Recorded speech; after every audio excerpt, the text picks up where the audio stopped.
Ok. Já estive com ela.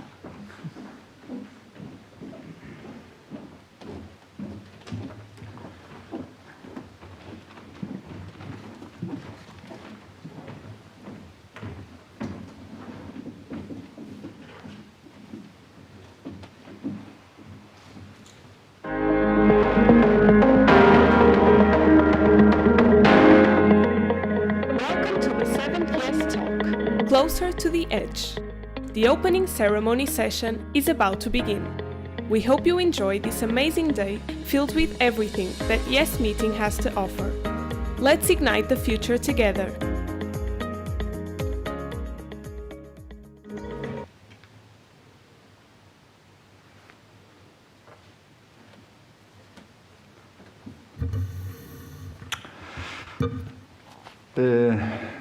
Good afternoon, everyone. It is my great pleasure to open the 7th Yes Talk, Closer to the Edge, on behalf of Professor Altamiro da Costa Pereira and all the direction of the Faculty of Medicine of Porto.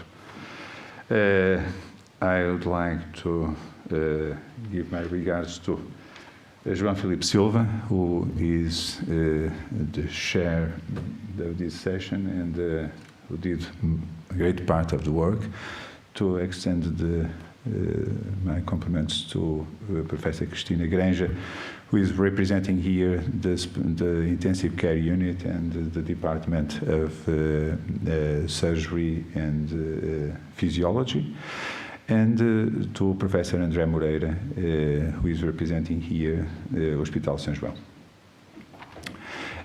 Also, I would like to extend my regards to the audience, and in particular to the speakers, to Professor Roberto Roncan, who is going to give a lecture afterwards, and to Professor Anders Slotter, who I think will give his lecture in a virtual form.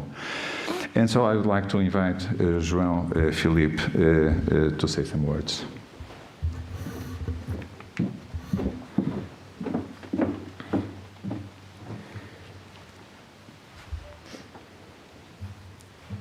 Dear Professor Francisco Cruz, Subdean of the Faculty of Medicine of the University of Porto, dear Professor Cristina Granja, from the Department of Physiology and Surgery of the Faculty of Medicine of the University of Porto, dear Professor André Moreira, Director of the Medical Residency of the University Hospital Center of São João, dear Professor Roberto Roncan, invited speaker, dear Professor Ariane Schlotter, invited speaker, dear professors and doctors of the University Hospital Center of São João, dear sponsors, partners, and invitees, dear participants of the 7th Yes Talk, good afternoon.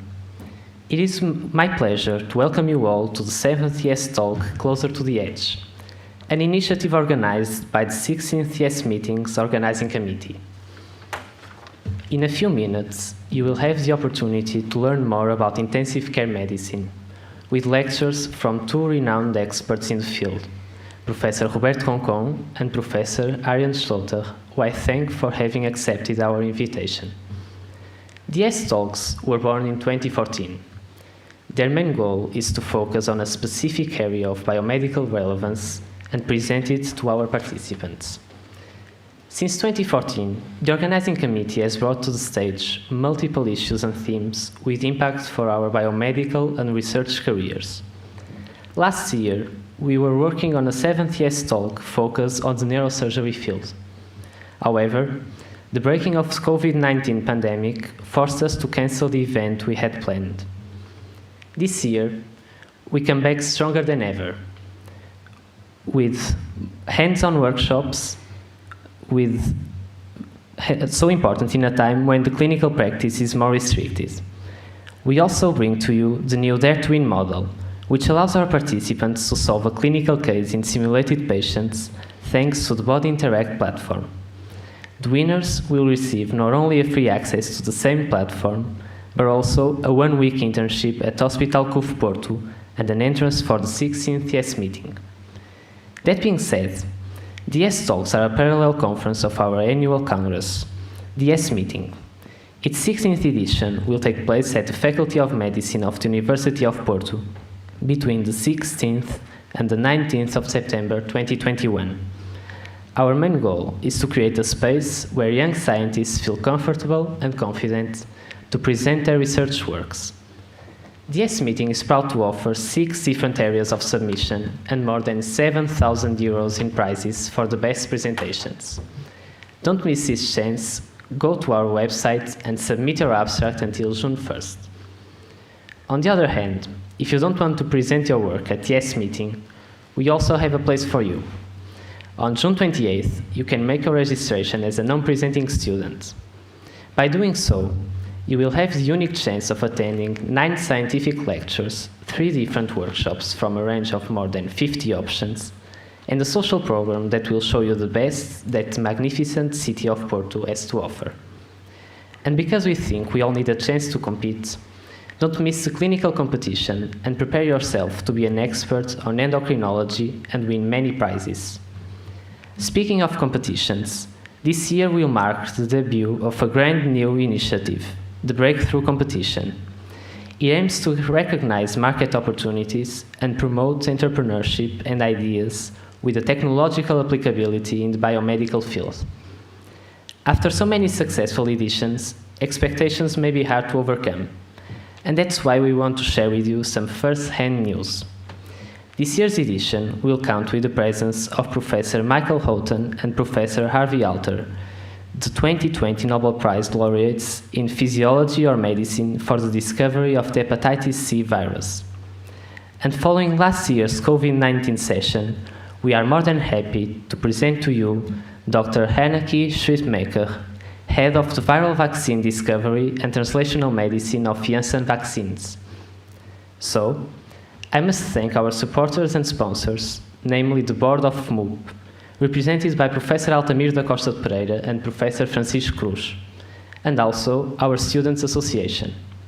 Finally, I thank my team, the organizing committee, who works every day to turn this project into reality. Now, we are pleased to launch the promotional video for the 16th YES meeting. We truly hope you enjoy this afternoon, and we can't wait to see you all again in September.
Professor Francisco Cruz, Subdean of the Faculty of Medicine of University of Porto, will now address the audience. Thank you. Well, if you don't mind, I think it's better without masks. It's so difficult.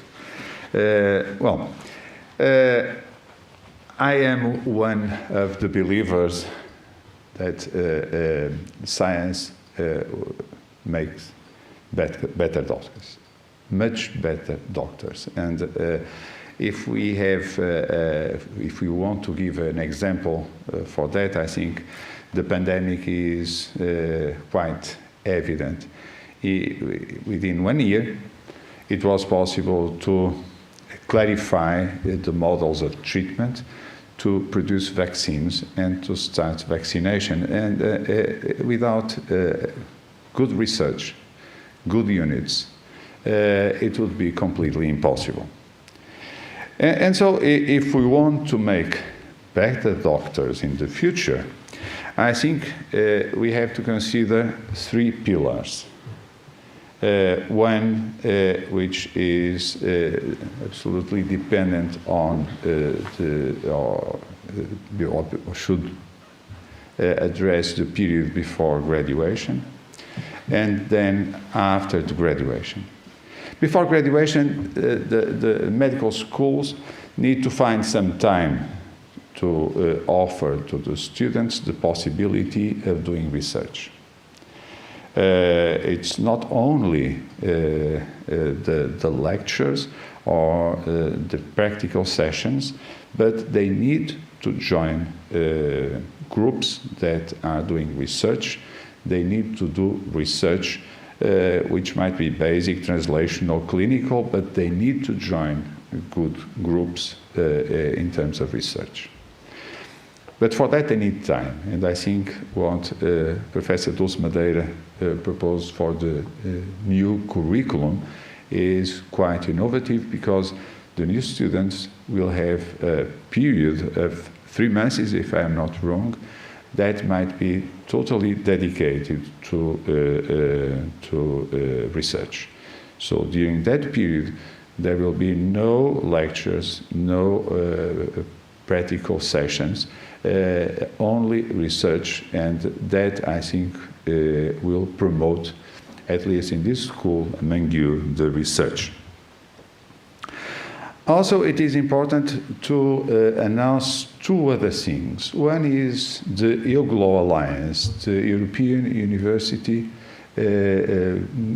Alliance for Global Health, which is an alliance between the University of Porto, University of Lund, Paris-Saclay, Ludwig Maximilian, and ZEDEG in Hungary. And that will facilitate or promote the mobility among the students, but also the mobility among the teachers, the investigators, and in the future we hope that several projects will come out from this alliance. Also, inside the faculty, we think that it is important to have, let's say, a good list of the material we have available for research. Until now, the research has been performed in small farms, let's say. Each farm having its own equipment, its own material, and sometimes it is difficult to know if that material exists for other groups, or if it is working, or who is taking care of the maintenance of that material. I'm talking, of course, of big material, big equipment. And so we are now creating a unit of research, and one of the first steps will be to list that big equipment and to give that equipment to all the investigators in the faculty, and of course that will include the students, in order for everyone to know where is the material if one needs it. Of course, research after graduation is also important, and this is, of course, for Andrea Moreira. Unfortunately, the residents for the majority of the hospitals are more important for the everyday clinical work, for the emergency room work, for the night shifts, and we don't have what we can see in many other countries, a period of time totally dedicated to research. That would be extremely important. I know it's not dependent on Hospital São João. It will be dependent on the Medical Council, the Portuguese Medical Council also, but it would be very important to change the landscape of research in Portugal. The third is the Portuguese Medical Council, and how the research is prized in the final examinations. Unfortunately, research in final examinations is not very well considered, and in many cases actually causes the opposite effect for those that are evaluating the residents. So I think that in the future, research, if we want to produce good research here, we need to change also the value of research in the curriculum of the residents. And that is something that should start in every one of us, because we are members of the Portuguese Medical Council, Ordem dos Médicos, and we need to make some efforts to insist with them to change those rules that in some cases I think are totally out of actuality. So said that, I wish you a good session. I wish you nice talks from the intensive care unit of Hospital São João and also from Professor Slaughter. And I will be very much interested in learning more about intensive care unit, although it's obviously not my specialty. Thank you very much, and I wish you a nice session.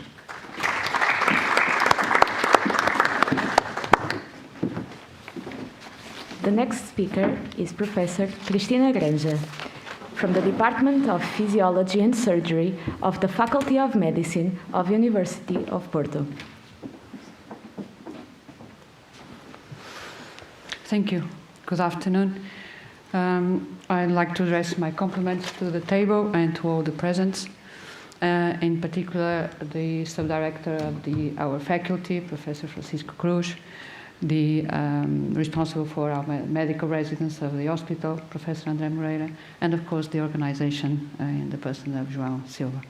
And I'm very pleased to be here and very proud that our medical students are able to keep on going with this event every year, even in the middle of the pandemic. So thank you very much. I also would like to address my compliments to the speakers. Professor Roberto Roncan, which we know very well from our hospital, is an expert in intensive care medicine, and in particular in the field of ECMO, and we will be delighted today to share with him his expertise. He will bring his expertise to enhance our knowledge concerning ECMO, in particular in COVID patients. Thank you so much for being here. And also Professor Arian Slaughter, which we don't know personally, but we know very well his research in intensive care medicine in the field, particularly in the field of delirium in critically ill patients. It has been a very important research for our knowledge concerning what is going on with brain function in our critical ill patients and our critical ill survivors. Thank you very much to both to being here on a Saturday afternoon, sharing your expertise with us and with our medical students. I'd like to say also that I'm very pleased to be here. I have been an intensivist all my professional life, and I like to give a word what how I see intensive care medicine.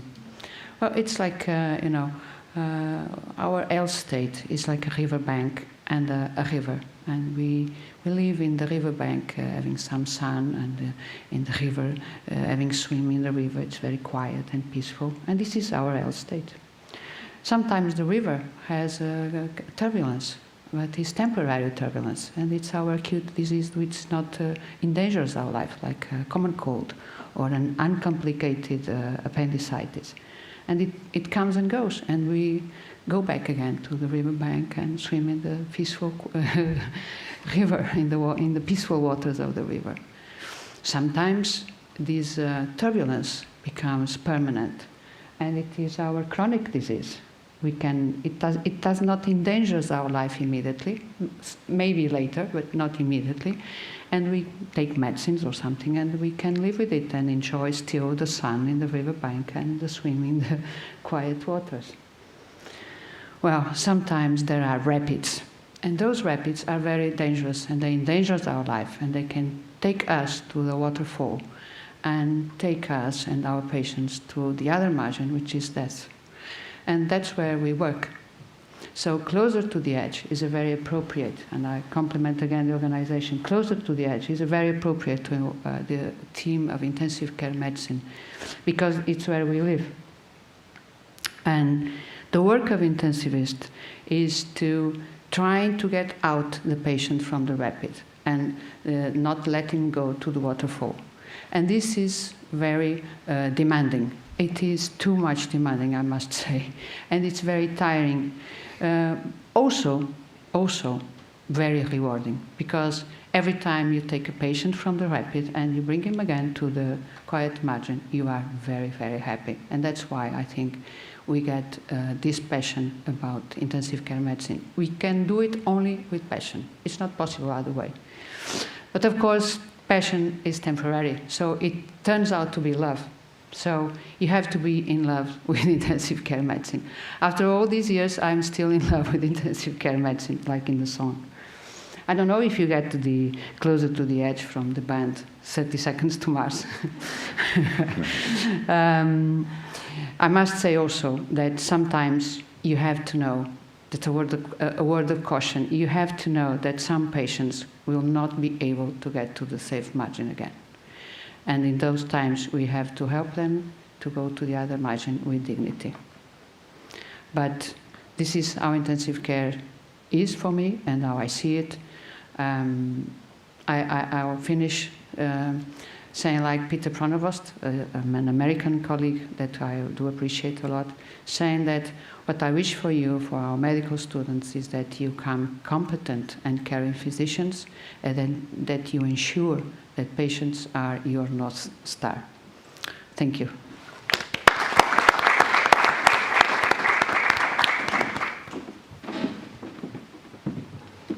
Lastly, Professor André Moreira, Director of the Medical Residency of University Hospital Center of São João.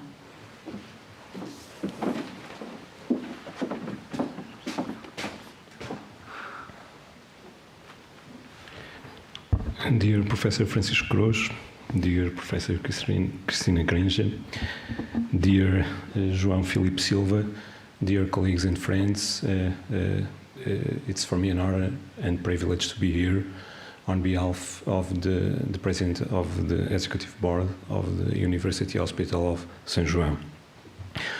I would like first to give my compliments to the organizing committee, João Filipe Silva, Gabriela Correia, Sara Granja, Inês Rosário, and in them recognize all the previous work from all the previous YES meeting teams that have an outstanding contribution for outreaching the boundaries of the medical students network to what I mentioned that no one would imagine 20 years ago.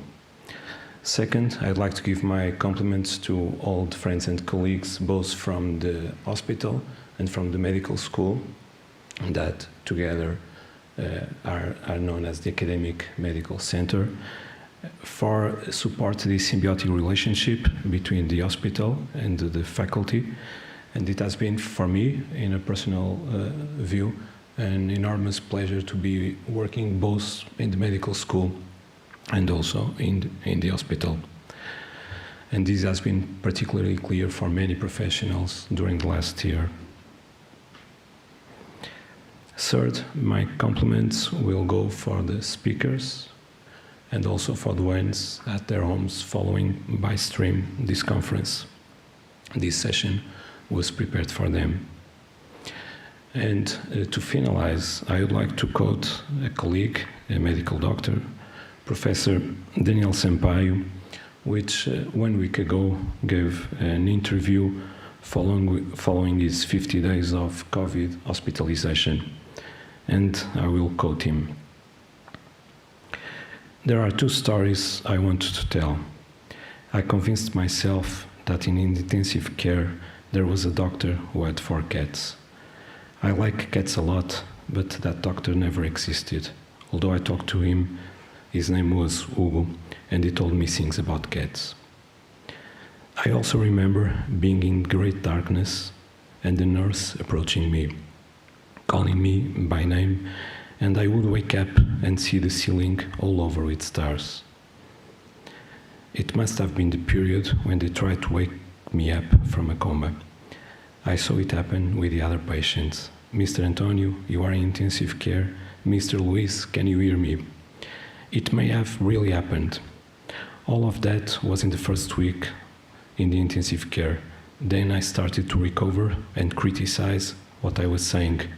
These were really intense experience. And like Christina was just saying about intense experience that is working in the intensive care unit, also for the patients, I think we will all have an intensive experience for the rest of this afternoon with our invited speakers. Thank you.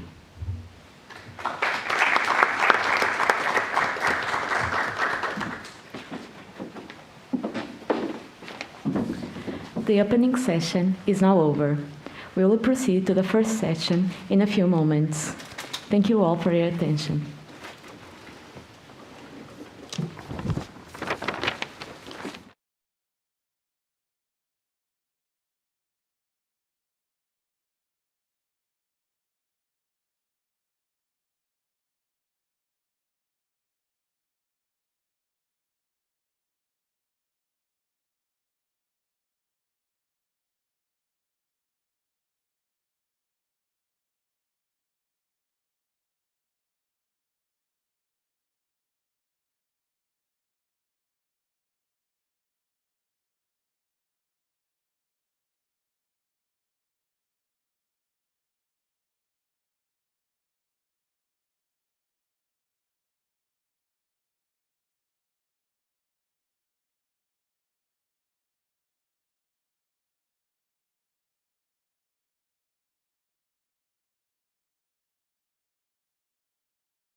Good afternoon. My first words, of course, are to wholeheartedly thank the invitation to the organizing committee to share this session, and above all, of course, to praise and congratulate you for the persistence and the resilience to organize such a remarkable congress and meeting with very, very precise goals and gathers such remarkable people. And this is especially important at the end of a very different year, an extraordinary year for all of us. I also have the honor to share a speaker with whom I work every day, so it's a very friendly sharing. Professor Roberto Roncon Albuquerque is a professor of physiology in the Faculty of Medicine of our university. He is also an intensivist and an internist. He coordinates one of the functional units of our intensive care medicine service in Centro Hospitalar Universitário São João. And he also coordinates our reference center for ECMO. And for this talk, COVID-19 and ECMO, I could not find a better person because he has directly supervised a lot of patients with COVID-19 and many of them under ECMO support. So you have the floor, Robert. The scientific session of the 7th Yes Talk is about to begin. Our speaker for this session is Professor Roberto Roncon, Director of the ECMO program at University Hospital Center of São João, and Professor of Physiology at the Faculty of Medicine of the University of Porto. The chairperson is Professor José Artur Paiva, Director of the Intensive Care Medicine Service at University Hospital Center of São João, in Porto.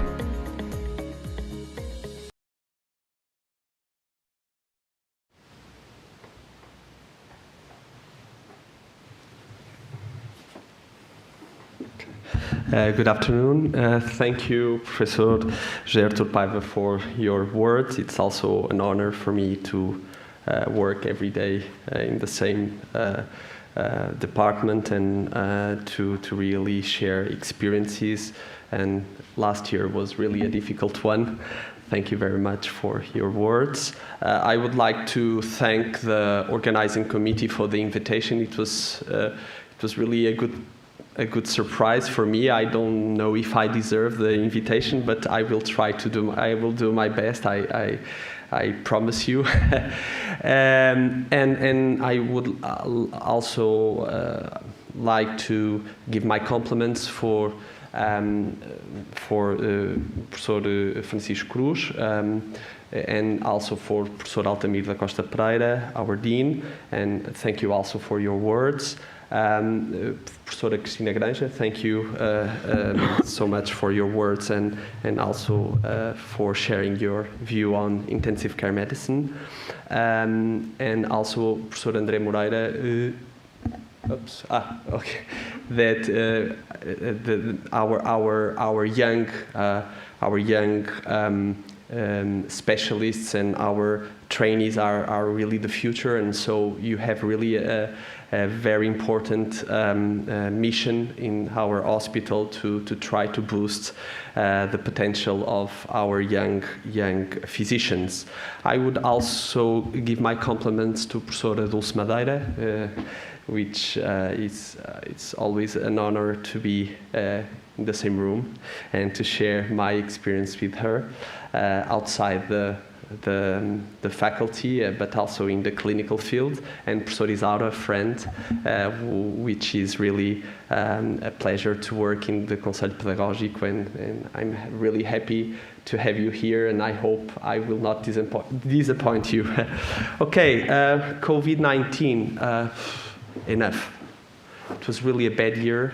I will try to give a positive lecture, but it's important because we really need to be honest with you, to the young people. It was really the worst year of my professional career in terms of frustration.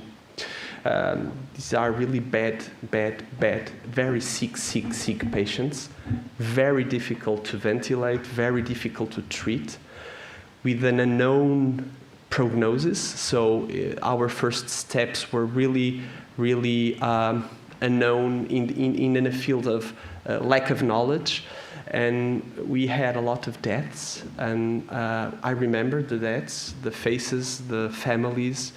Sometimes only we could not see every day the families. It was really a very difficult year. For me, intensive care is all about human care, and it was really difficult to keep the human dignity of our profession during this last year, and it was really frustrating. But I think every frustration gives has a hope, and I think that we are now much more prepared to treat these patients. And I will give you, I would say, personal view on this field. I don't know if it's the right way to go, but it's the way I believe we should go. I have no disclosures. First of all, we should say that COVID-19 may be complicated by severe ARDS, which is a very severe form of acute respiratory failure. We will talk about it. And so there is a problem. There is a need for intensive care medicine to treat the most severe patients with COVID-19. This is true in China, this is true in Italy, this is true in Portugal, this is true in Brazil, this is true in India.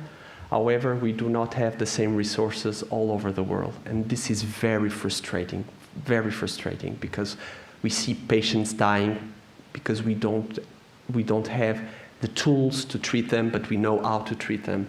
And something that I could not do in the last year is humanitarian service, because I was too busy and trying to save lives in Portugal. But for me, it's really, really frustrating to see those news in Brazil, those news in India. We see patients dying. It's horrible. Okay, so there is a need for intensive care medicine to treat this disease.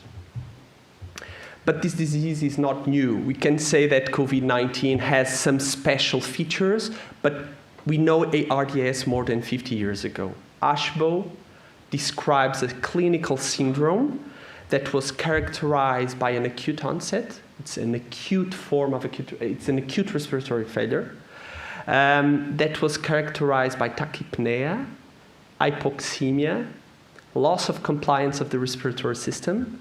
The lungs were heavy, filled with water. And this syndrome could appear be provoked by a variety of stimuli, which is interesting because COVID-19 is one more etiology for this syndrome.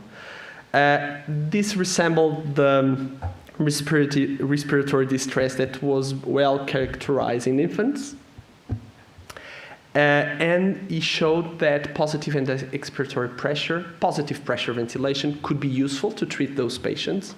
And interestingly, for the COVID-19 setting, he stated that corticosteroids could have a role, which is very interesting because the only pharmacological tool that consistently showed reduced mortality in the most severe forms of COVID-19 were corticosteroids, which is very interesting. 50 years ago, my father is a surgeon. Ashbaugh was a surgeon. In intensive care, sometimes we don't say very good things about surgeons, so Francisco Cruz, but really Ashbaugh was the one that described ARDS, and he was a surgeon. So I say always this to my father, so it's really important to... Okay, but now in 2021, we have criteria to define ARDS. The most recent ones are the Berlin definition. So the timing, the acute onset is 1 week between the stimuli and the stimulus, or the clinical insult and the symptoms, the acute respiratory failure. If a patient has chronic dyspnea, chronic hypoxemia, this is not ARDS. Chest imaging, I will show you, we should see water in the lungs. We should see bilateral opacities that we could not explain by effusions, lobar lung collapse, or nodules. The origin of the edema should not be the heart. This is very important. Sometimes we must look to the heart to really exclude a cardiac etiology for the acute respiratory failure in order to distinguish it from ARDS. And we should classify the severity of the ARDS in mild, moderate, and severe. And we use a scale based on PaO2 FiO2 ratio, which is the ratio between the partial pressure of oxygen in arterial blood and under the fraction of oxygen in the inspired air. And if this value is between 200 and 300, we speak of mild, between 100 and 200 moderate, below 100 we should say severe ARDS. This is relevant because mortality increase from mild to moderate to severe, and the interventions to treat those patients are different depending on the severity of ARDS. And this is a patient that we have in our unit, 80 days. So he is a patient, he's 36 years old, a young patient with no comorbidities.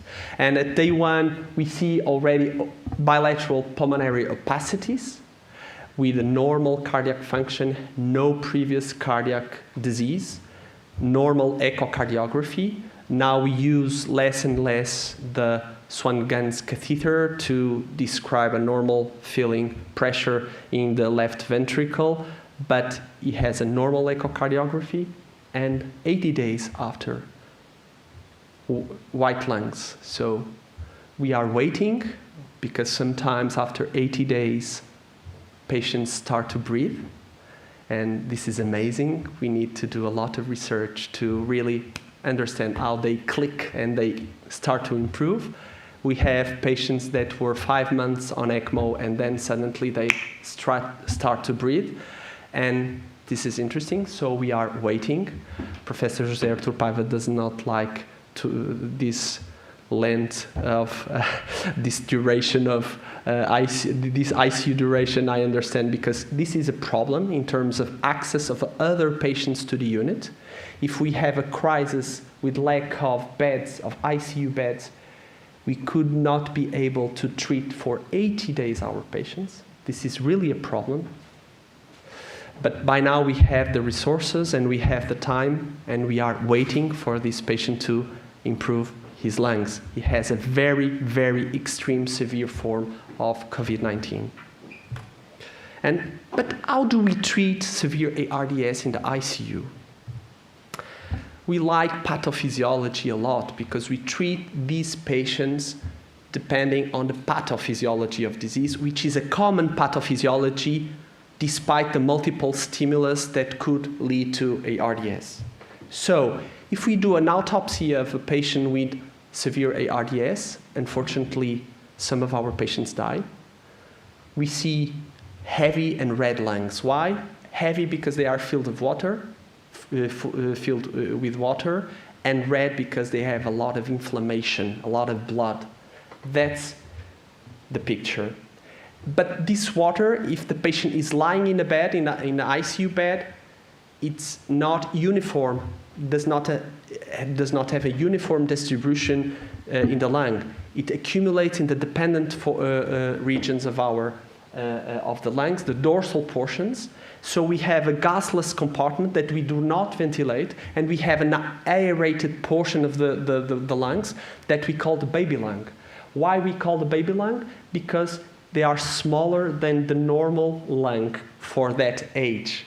So we need to be very gentle when we ventilate our patients because they have baby lungs. Our ARDS patients have baby lungs because they have a lot of water that accumulates in the dorsal portions of the lung. This is very important. This is a concept that was introduced by Gattinoni 30 years ago, and we still use this concept to treat our patients and to learn how to ventilate our patients. But if we look at the microscope, we see diffuse alveolar damage. The alveolar capillary membrane is profoundly impaired, and this is the histological or the ultrastructural counterpart of the clinical syndrome, diffuse alveolar damage. We see a lot of impairment, leakage of the alveolar capillary membrane. We see a lot of inflammatory cells, and this is really a profound disturbance in the normal structure of the lung. But what are the three main pathophysiological disturbances in ARDS that we should focus when we treat in the ICU our patients? First, the non-cardiogenic pulmonary edema. Second, the microthrombotic pulmonary microthrombosis, which is very, very important to our COVID-19 patients, and the ventilatory overdrive. So, when we have a non-cardiogenic pulmonary edema, we will have an intrapulmonary shunt that causes hypoxemia. We also have, due to the edema, a loss of compliance of the respiratory system, a loss of lung compliance, which promotes by itself atelectasis, that promotes more intrapulmonary shunt, but also that promotes an increased word of breathing because it's more difficult to breathe when our lungs are heavy. Regarding pulmonary microthrombosis, we have a lot of physiological dead space. We have a lot of alveoli that are ventilated but not perfused. So we have to increase the worth of breathing in order to exhalate CO2 and to eliminate CO2 from our blood. And we have the ventilatory overdrive. This is really, really one of the most important things that we should target to treat our patients. Because sometimes they awake with a ventilatory overdrive that by itself promotes lung injury. And we have a lot of stimulus that could promote this ventilatory overdrive in ARDS, such as pain and anxiety, fever, hypoxemia, hypercapnia, acidemia, but inflammation and activation of our J lung receptors are also playing a role and promoting ventilatory overdrive, which increase our minute ventilation sometimes in a non-adaptive way and promote respiratory alkalosis, which is very interesting. We see a patient with a diseased lung, acutely diseased lung, which is in a respiratory alkalosis, not in respiratory acidosis, because he has ventilatory overdrive. And this is further increase the work of breathing. Sometimes we need to sedate our patients because they are exhausted with the work of breathing. But we are not so good in the ICU.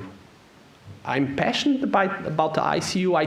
I should say that I have I would say a love relationship, not only a passion, but because I worked for more than 10 years, which is this is a significant period of time, but we are not so good. We are bad treating our patients. Why? Because everything we do causes harm.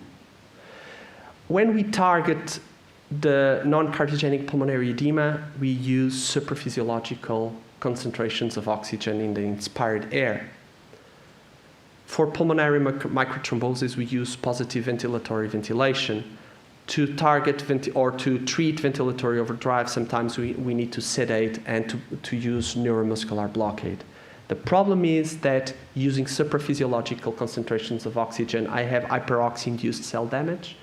Using positive pressure ventilation, I could run in ventilation-induced lung injury and acute cor pulmonale. And when I sedate and I block our patients, I sometimes run into delirium and ICU-acquired weakness. So I induce disease. I am not a good doctor because I want to save the life of my patient, but treating my patient, sometimes I increase the severity of the disease of my patients. This is rather frustrating. And we know by a long time, since the 19th century, that hyperoxia-induced cell damage. The first experiences were with hyperbaric oxygen, but now we know that oxygen, increased concentrations of oxygen, even at atmospheric pressure, lead to lesion. We know the molecular biology underpinning these effects. We know that there are a lot of reactive oxygen species that are generated in the lung parenchyma, a lot of intracellular pathways that are activated and that promote apoptosis and necrosis. So we should avoid supraphysiological concentrations of oxygen that, unfortunately, we need to use in the ICU. Ventilation-induced lung injury. We have baby lungs. We should not use big tidal volumes to ventilate our patients. We know for more than 2 decades that increasing our tidal volumes to 12 mils per kilogram of ideal body weight increases mortality. We should use 6 mils per kilogram.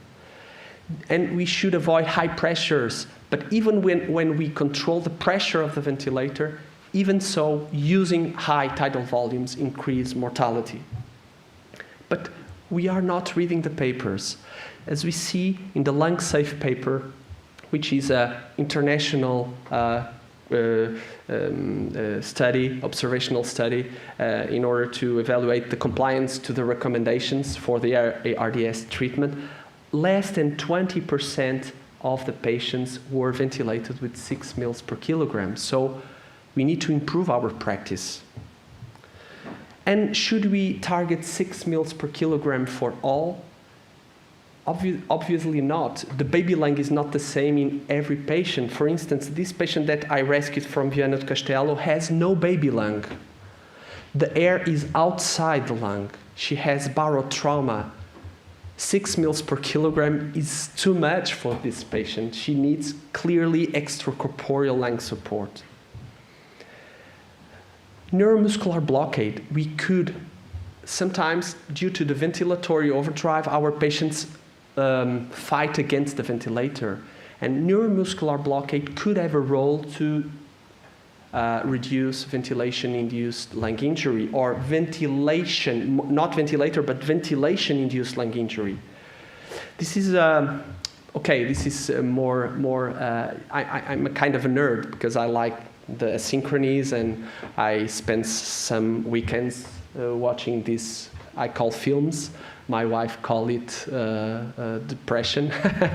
But this is a patient with reverse triggering. So he's ventilating at the rate as I command him to ventilate. So he's supposedly following my orders. But if we see this tracing of volume, during the final part of the inspiration, he's having an effort, so he's fighting the ventilator, and this could be very difficult to detect without a nasopharyngeal pressure monitoring, and sometimes our patients need neuromuscular blockade because they have asynchronies that we could not detect in the routine practice. So this is very important to be aware. And to prone our patients. What is proning? Proning is really lying with the face down. So I sometimes sleep with the face down and my belly down, so I ventilate better during the night. So our patients also ventilate better when they are proned. And as you can see, when I prone my patients, the dorsal regions are the baby lung.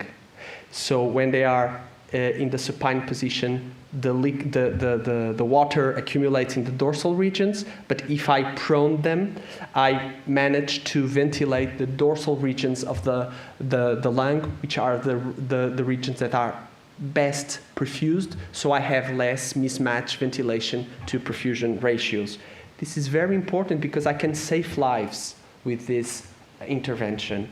Once more, if we watch to the lung-safe results, we see that a small portion of our patients that are treated with neuromuscular blockade and with prone position, despite all the evidence that we have that we can save lives.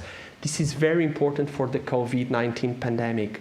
In Manhattan during the first wave, I have some colleagues that work there. They had no human resources to treat and to prone patients. One intensivist was responsible for more than 20 patients. He started the shift seeing patient 1, and when he attained patient 20, the patient 1 was already dead. There was no time. No time to implement these methods. We need resources, we need time. This is very important. The first, when people ask me, oh, ECMO works in COVID-19, I always say the same. The best thing to decrease mortality intensive care during the pandemic is to control the pandemic. Then we have time to treat our patients. This is very important. This is the most important intervention that we can really do to save lives and to lower mortality in our ICUs. And we should be aware, and a word of caution, I would say, should be said regarding non-invasive ventilation. This is a patient that was not intubated, that was managed in a non-invasive ventilation strategy because it's we can say, okay, if we intubate our patients, we have all that problems, the ventilation-induced lung injury, we have the sedation, the neuromuscular blockade. Could be interesting not to intubate our patients, of course, but sometimes we need to rest the patient. This patient has a very severe pneumomediastinum. He eventually died, and he had no invasive mechanical ventilation. It was the ventilatory overdrive, the ventilation-induced lung injury that provoked this severe pneumomediastinum. So it's very important to further monitor our patients that are not intubated. This is one of the techniques that we can use and that we are using increasingly, the bioelectric impedance that allow us to monitor the respiratory volume non-invasively in patients that are not intubated, and we should be aware that some patients need to be sedated and intubated because they have an uncontrolled ventilatory overdrive, and these tools could help us eventually in the future to better approach non-invasively these patients. But we have refractory ARDS. We can do all these steps rightly, and the patient could even so get in a bad situation, and we need to oxygenate the patient. He can run in refractory hypoxemia. So we have students. If I had your age, which was a long time ago, I would say, obviously, we can inject oxygen in the blood of the patient. It's much more easier. Why to ventilate, why to perform ECMO. But the problem is that the oxygen boiling point is too low. If we wanted to inject oxygen in our patients, we need to frozen our patients, so it's not so practical. But John Keir in Boston is working in a intravenous oxygen delivery form with microbubbles, lipid microbubbles, and we don't know if in the future we would have an infusion of oxygen. As you can see, when using, the blood turns bright red, so it's interesting. So in the future, it could be, we could have a more simple way to oxygenate our patients. But by now, we need to use a membrane to oxygenate our patients. If the native membrane of the patient, the lung, does not work, which is the ECMO. When we use the ECMO, we use an extracorporeal circuit. We remove blood from our patients using a pump, a centrifugal pump, high flow, and we use an extracorporeal membrane which allow us to diffuse oxygen to the blood and CO2 out of the blood. And so we can purify our blood, and the blood returns to the patient oxygenated and with a low partial pressure of CO2. As you can see, all over Europe, there was a surge in the need of ECMO during the pandemic. This is the picture from 19th of April 2021. In Portugal, we had more than 100 cases of ECMO. We were the center that treated more patients, 57 patients. It was really huge work. And this was true in the first wave of the COVID-19 pandemic. 177 centers all over Europe treated patients with refractory RDS using ECMO. In the second wave, 188 centers. And in the third wave, 192 centers are involved in the treatment of patients with refractory ARDS using ECMO. So this is really a surge in the need of ECMO for the treatment of these patients. Why? Because now we know that veno-venous ECMO is a safe rescue treatment in severe ARDS. We have now studies that show that it's safe. However, to be safe, it should be performed in very experienced with high volume centers. Otherwise, the results are not so good, and we have now at least 3 papers being published stating that during the pandemic, ECMO that was performed in low volume centers was accompanied by high mortality and bad results. And why I like so much ECMO? Okay, I'm a nerd, but also it's useful. It's useful because we can challenge the canonical ICU approach when treating ICU patients with ARDS. We use the canonical approach of the 6 mils per kilogram, low pressures, plateau pressure under 30, blockade, neuromuscular blockade, early prone position, but we need tracheal intubation, we need deep sedation, and we need prolonged immobilization. And then we run into intubation in associated pneumonia, delirium and neuropsychiatric impairment in the long run, and ICU-acquired weakness and functional impairment. And we don't want that. We want to save our patients, but with a good quality of life. We want them to work again. This is very important. But does severe ARDS always require deep sedation? I believe not. This is a patient in prone position with high PEEP, recruitment maneuvers, prone position, neuromuscular blockade. But this is a patient on ECMO, awake, communicating with us, because she has an extracorporeal oxygenation device. She do not need to really stress his lung, her lung, to do the job. And do we need any sedation at all? We don't know, but probably not. We see a very cooperative patient, and we see here a patient that we rescued from Coimbra, a young patient with H1N1 ARDS that had Pseudomonas aeruginosa pneumonia, complicating the H1N1 ARDS, associated ARDS. And she was awakened. She was 2 months on ECMO. It was really a long run, and she was awake, performing early and active rehabilitation. And this was key to the recovery of the patient. She has now a normal life. She was 3 months in the ICU, but during the acute phase of the disease, she started rehabilitation. It was not 3 months of disease, it was 3 months of disease, but 3 months of rehabilitation. So it was really, really important to start the recovery during the ICU. And does severe ARDS always require prolonged immobilization? With ECMO, I believe not. Okay? It's a patient with severe ARDS, still under invasive mechanical ventilation, but under ECMO support during active rehabilitation and fighting immobilization, prolonged immobilization. It's a patient going out of the bed, sitting on the couch. So it's very important. The lungs were white, filled with water, severe ARDS. But under ECMO, we managed to start rehabilitation very early and in a very active way.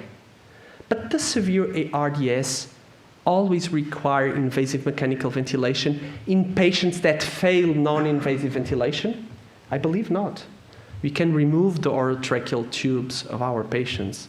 It's not so complicated. This is in your right. We see a pregnant woman that was able to be awake, extubated under ECMO. She had a H1N1 associated severe ARDS, and she was able to see the ultrasounds of his child during ECMO, during the ECMO run, which was funny and very rewarding for the patient. So this is possible. This is possible to really to have a good meal under ECMO. So, and I filmed the ECMO because you could not believe, oh, he's not under ECMO support. No, he was under ECMO support. And do we really need to have our patients lying in the bed? No. With ECMO, I believe that ARDS is not really, in severe ARDS patients, it's not mandatory. You can ambulate our patients, okay? This is possible. But why not using it more often? It seems simple. And it is simple, it's not so complicated. But we should remember that sometimes our ECMO patients are referred for ECMO not so early, later on, when it's more difficult to revert delirium, to revert ICU-acquired weakness. And because it's not so easy.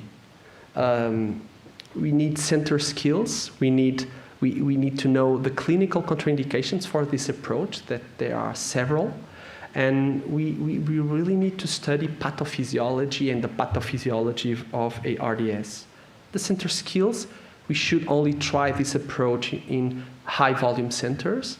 And we could have a learning curve using extracorporeal CO2 removal to try to really be able to handle our patients awake, because this is not a high flow extracorporeal circuit. We have the clinical equipoise in these patients because the COPD patients have a very bad prognosis under invasive mechanical ventilation. When we perform extracorporeal CO2 removal, we use smaller cannulas, and we don't have lung inflammation, significant lung inflammation. So our patients, when we control CO2 and pH, are not in respiratory distress. And so they are like this in Germany, in Hamburg, but in the Asprella they are like this. It's easy, so we can train with these patients. And we should be aware of the clinical contraindications of having a patient on awake ECMO. If the patient is not cooperative, if he has circulatory shock, or if he has copious bronchial secretions, probably it's not a good idea to follow this approach. And we need to be aware of the intrapulmonary shunt, using large bore cannulas and high flow nasal cannulas. The pulmonary hypertension, the core pulmonale, it's very important to monitor by echocardiography the right ventricle of these patients, because sometimes they need circulatory support and not only respiratory support. And I have one last question. Does severe ARDS allow happiness? It's a philosophical question, but has a very practical answer. I believe so. This is a young patient that was in our unit during the second wave, COVID-19 pandemic second wave, and he was really happy eating McDonald's. I'm sorry, but it was his preferred junk food, so we bought him McDonald's to eat, and he was happy. So I believe that it's possible to have a severe form of ARDS and to be happy at the same time. And a good marriage. I also believe that it's possible to have a good marriage and severe ARDS. This was really a very important patient that we had, that we were able to awake the patient, and it was very important for him to have communication with all the family, the wife, the sons, and to have a more human approach to the critical illness, and to really start very early the recovery of our patients. And I believe that we will have very, very good results in the future. So thank you very much.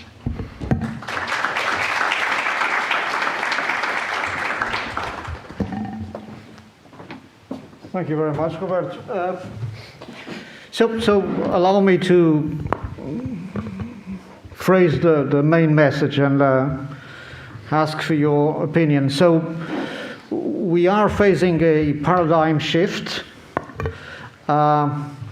We no longer face respiratory support as a chronological use of different methodologies. We don't go for oxygen mask or nasal prongs.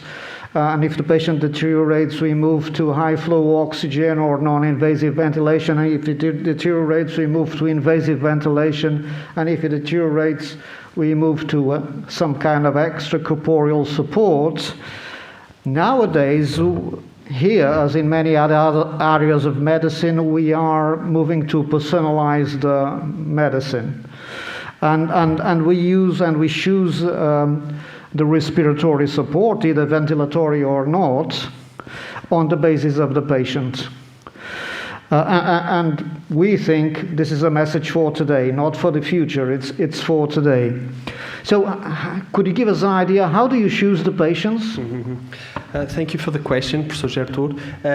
We are now reviewing all the data that we have, and that we are aware of the data. We have nearly 200 patients treated in the area of the awake patient, and we managed to awake about 50 to 60 of them. And I think that the first step is to show the safety and of the approach, because we have very, very low mortality when we are able to follow this awake and extubated approach in patients with ARDS, not bridge to lung transplantation, not COPD patients, in which it's much more easier to awake the patient.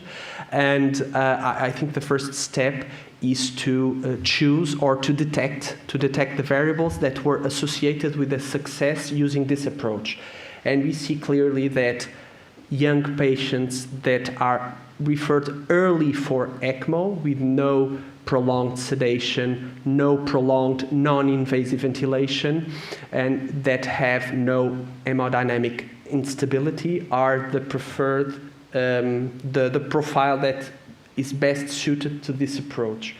I think that after showing this, and we have very few centers all over the world with this experience, so we need to share experience between centers and to compare results.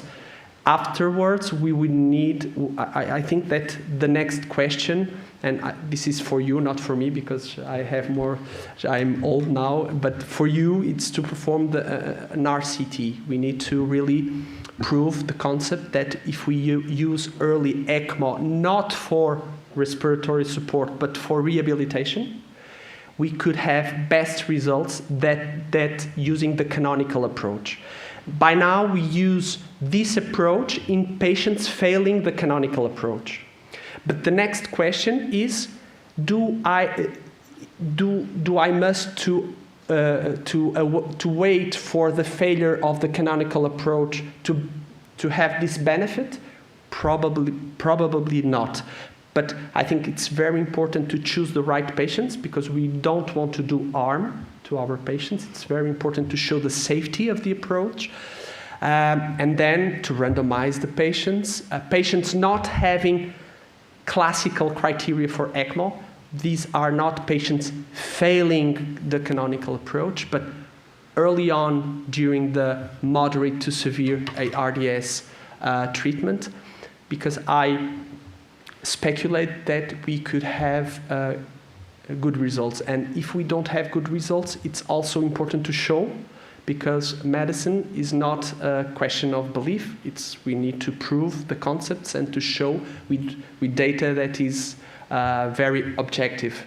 But I think that the cooperative patient with no delirium, that has no prolonged sedation, the young patient, and the patient that has only respiratory failure probably is the one that is best suited to this approach. And we managed to do it, I would say, in 1/4 to 1/3 of our patients that failed the canonical approach. Thank you very much. We have a few questions from the audience, which I'll try to coalesce for the sake of time. You have stated the importance of microthrombosis in the pathophysiology of the COVID-19, and two of the questions refer to this, to the use of anticoagulation and even fibrinolysis as a complement of IPPV to avoid other progression of disease, and I would extend the question: how do you use anticoagulation even in the setting of ECMO? The first part of the question relates to the pathophysiology of severe COVID-19, and I was very skeptical to the trend of using intermediate dose anticoagulation, because I'm a very conservative person. very conservative. So in order to change a practice, I need to have to be more convinced. And by now we have RCTs that were published stating that there is no advantage in the severe COVID-19 patients to use more anticoagulation or to use intermediate or high dose anticoagulation, and that thromboprophylaxis is enough for these patients. Obviously, some of these patients has pulmonary thromboembolism, and obviously these patients should be treated with systemic anticoagulation, but not all the patients. We should use a personalized or we should individualize our approach. Regarding the ECMO patients, unfortunately, we still need to use systemic anticoagulation when we use ECMO. This is one of the problems of the ECMO. In the COVID-19, we had some problems with anticoagulation because our patients, our most severe COVID-19 patients bleed a lot from the lung, and so this is a problem, and so that's why I still recommend in COVID-19 only to use ECMO when the other measures fail, because we have more complications using ECMO in the COVID-19 patients than in the other patient ARDS populations. And this is true all over the world. Sharing data with other countries, they have the same experience. And so I believe that in the future, using more biocompatible surfaces, eventually using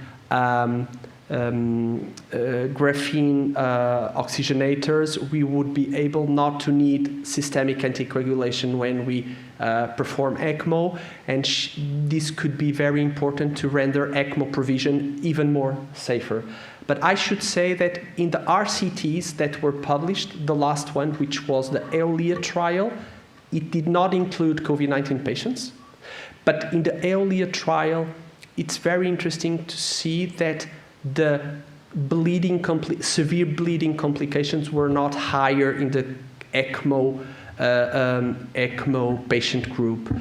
So we could say that ECMO is a safe rescue treatment in severe ARDS, but in the COVID-19 patients, we should pay attention to the bleeding complications. So I would be very cautious when treating the most severe forms with high levels of systemic anticoagulation. Respiratory overdrive. I think that we have seen it in COVID-19 like never before. In no other previous diseases we have treated it. How should we deal with it? How have we dealt with it? I mean, which kind of pharmacology do you think is best for the purpose? I believe that there is we should respect the physiology of the lung. And one of the most common errors that I see is to use opioids in these patients. Opioids have, I believe, there is no RCT, it's a personal opinion, but based on the physiology and on the pathophysiology, our ARDS lungs have a restrictive physiology. And as they have a restrictive physiology, the lower work of breathing is attained with small tidal volumes and high frequencies. And when we give a lot of opioids to our patients, they have an opioid respiratory drive with high tidal volumes and low frequencies. And these paradoxically increase the work of breathing because they have restrictive lungs. So I would say that opioids are very useful to treat sometimes cough in these patients, anxiety, because they can decrease anxiety. Although we have dexmedetomidine, that it's more interesting to treat anxiety than opioids because it has lower side effects. But sometimes I see patients with COVID-19 approaching the non-invasively invasive way with a lot of opioids, and I think that this could be worst for the patient, and sometimes we need to sedate those patients because they get tired because they have restrictive lungs and they want to have smaller tidal volumes and higher frequencies. So dexmedetomidine for anxiety, opioids to treat the cough and sometimes the peaks of ventilatory overdrive, I think low-dose opioids could have a role, and to respect the physiology. Sometimes they have high respiratory rates, but that's the best way to answer to the pathophysiology of disease.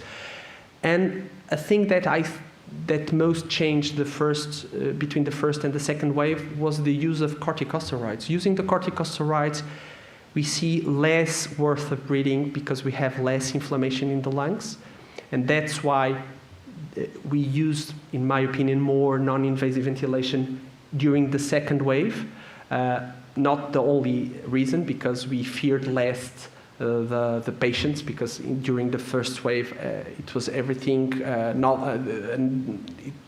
everything was new, and sometimes it was difficult not to intubate if a patient was deteriorating.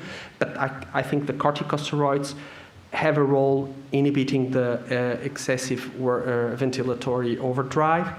But sometimes we should do nothing, and sometimes we just need to ask our patients if they are comfortable.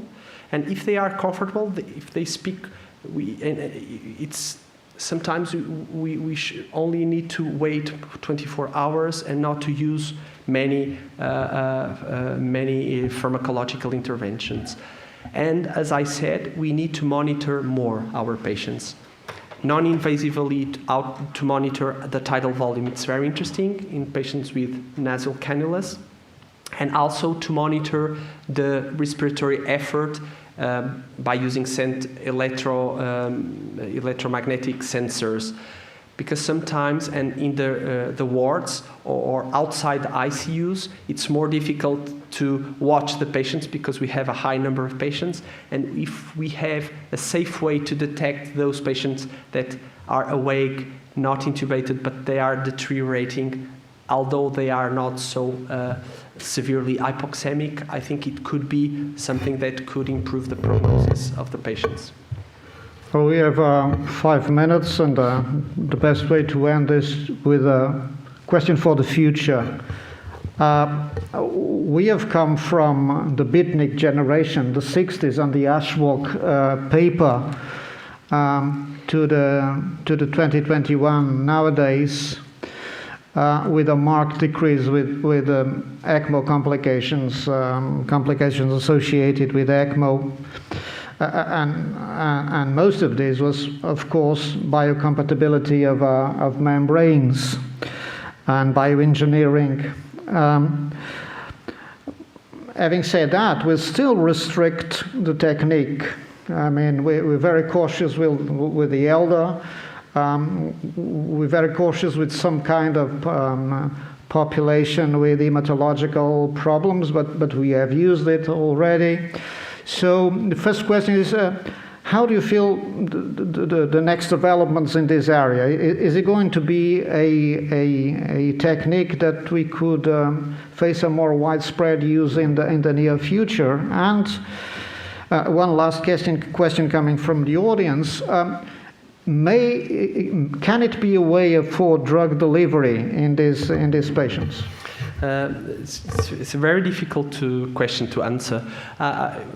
All over Europe and in the States, I don't look to the States because they have a money-driven system, so they don't have networks. Every hospital works by itself, and if you have money, you have everything. If you don't have money, you don't have anything. But in Europe, when we have a different way to look to this problem, there is a balance between the increasing need and use of ECMO in ARDS and the volume needed to have good results. And in Spain, in the UK, which is a very good example, in France, in Germany, they have a lot of money and they don't want to have a lot of centers. They prefer to have more patients in less centers that have a big number of patients in a big number of centers because the results are not so good. We have a collaboration paper with the Spanish units that show it's an independent determinant of mortality, the volume, the patient volume. And yesterday it was published, I think, in Lancet Respiratory Medicine, the Paris experience. The first author is Le Breton, and he shows that during the first wave in Paris, they increased the offer of ECMO, and they expanded that offer to low volume centers, and the mortality was higher. So we have, I would say, consistent data showing that we will use more ECMO, but probably in big centers that have all the specialities that can treat the complications of ECMO, like thoracic surgery, and for circulatory ECMO, the cardiology and the hemodynamic lab facilities. So I believe that we will use more, but not in a universal way. That's my opinion, because the risks are significant linked to the vascular access. There are cannulas, there are big pipes, and we can run into problems if we don't have the skills and the experience. But I also need to say that I don't believe that ECMO is ready for prime time. We need to perform RCTs. What I see is that probably ECMO is the best way to go when we have a patient with moderate to severe ARDS from the beginning. That's what I see. But this is a perception. I don't know if I have reason. I need to prove that. And so we need to perform an RCT to prove if we run into ECMO early and in less sick patients, but if we start recovery of that patients and to extubate that patients early on, if we can save lives, I need an RCT to prove that. And I believe that if we show that, probably the patients that will benefit the most will be the elderly, because they are the frail patients are the ones that tolerate less well the ICU treatment, the canonical approach. So I believe that paradoxically, I don't know if it will happen, but paradoxically, I see the ECMO, the early ECMO, more, and the early rehabilitation and the early awake approach, more for the frail patients, because they really don't handle well with our sedation, prolonged immobilization, and it's interesting because I think that it's a kind of Robin Hood technique that will benefit the most the most frail patients. I don't know, but what I see is that it's very easy to recover those patients using ECMO, and we should test the hypothesis and run the RCT. So hopefully we will be able to do it. I don't know. I think it's time to end. I think this is a wonderful message for the future. We can do personalized medicine in terms of respiratory support, even in a disease for which we do not have an etiotrophic therapy, which is one of the main problems of COVID-19. And we're pacing strongly to make ECMO even more biocompatible weapon to be used for a larger number of patients, of course, always including the patient in the choice for the best method. Thank you very much, and thank you very much, Roberto, for the wonderful talk. Yeah.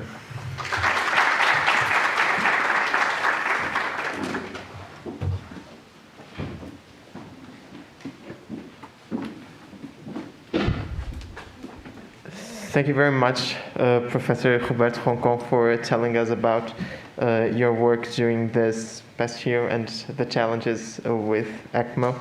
And thank you very much, Professor José Artur Paiva, for guiding the discussion. It was truly an honor to have you both here. We will now have a short break, and we will be back at 4:30 p.m. for our session about delirium in the ICU. I hope to see you soon. Thank you very much.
The second scientific session of the 7th Yes talk is about to begin.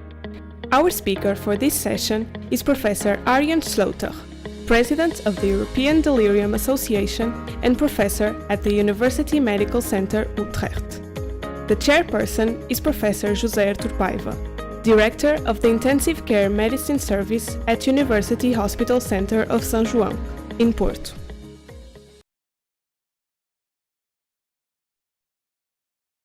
Of the afternoon, it's my pleasure to announce Dr. Finke Dietzel. She is a resident in neurology and in intensive care in Utrecht, and above all, for the purpose, she is a researcher in delirium at the ICU, working with Professor Arjen Sloter. Just for a message for the audience at home, if you want to send in your questions, and we ask you to do so, you can find a button below the video, which is broadcasted to you at our site, yesmeeting.org, where you can write the questions, and we'll gladly send them to Finke at the end for discussion. Thank you very much, Finke, for being with us. It's a pleasure to welcome you, and the floor is yours. Thank you for the kind introduction.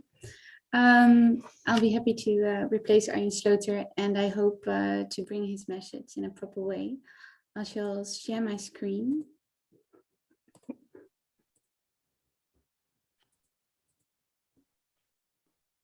Is it presenting properly? So this presentation is about delirium in the ICU. And I first want to present you with a case. So this is about a 70-year-old man with a previous medical history of alcohol misuse. And this is his fourth day in the ICU. He is suffering from pneumonia. And now he's confused since one day. So what's his diagnosis? What is his treatment? We cannot take a history because he's medically ventilated. But we can examine him. So he has no sedatives. He has a decreased arousal. He has inattention. He's agitated, and he shows no focal deficits. Below there's his blood results, so he has a low sodium.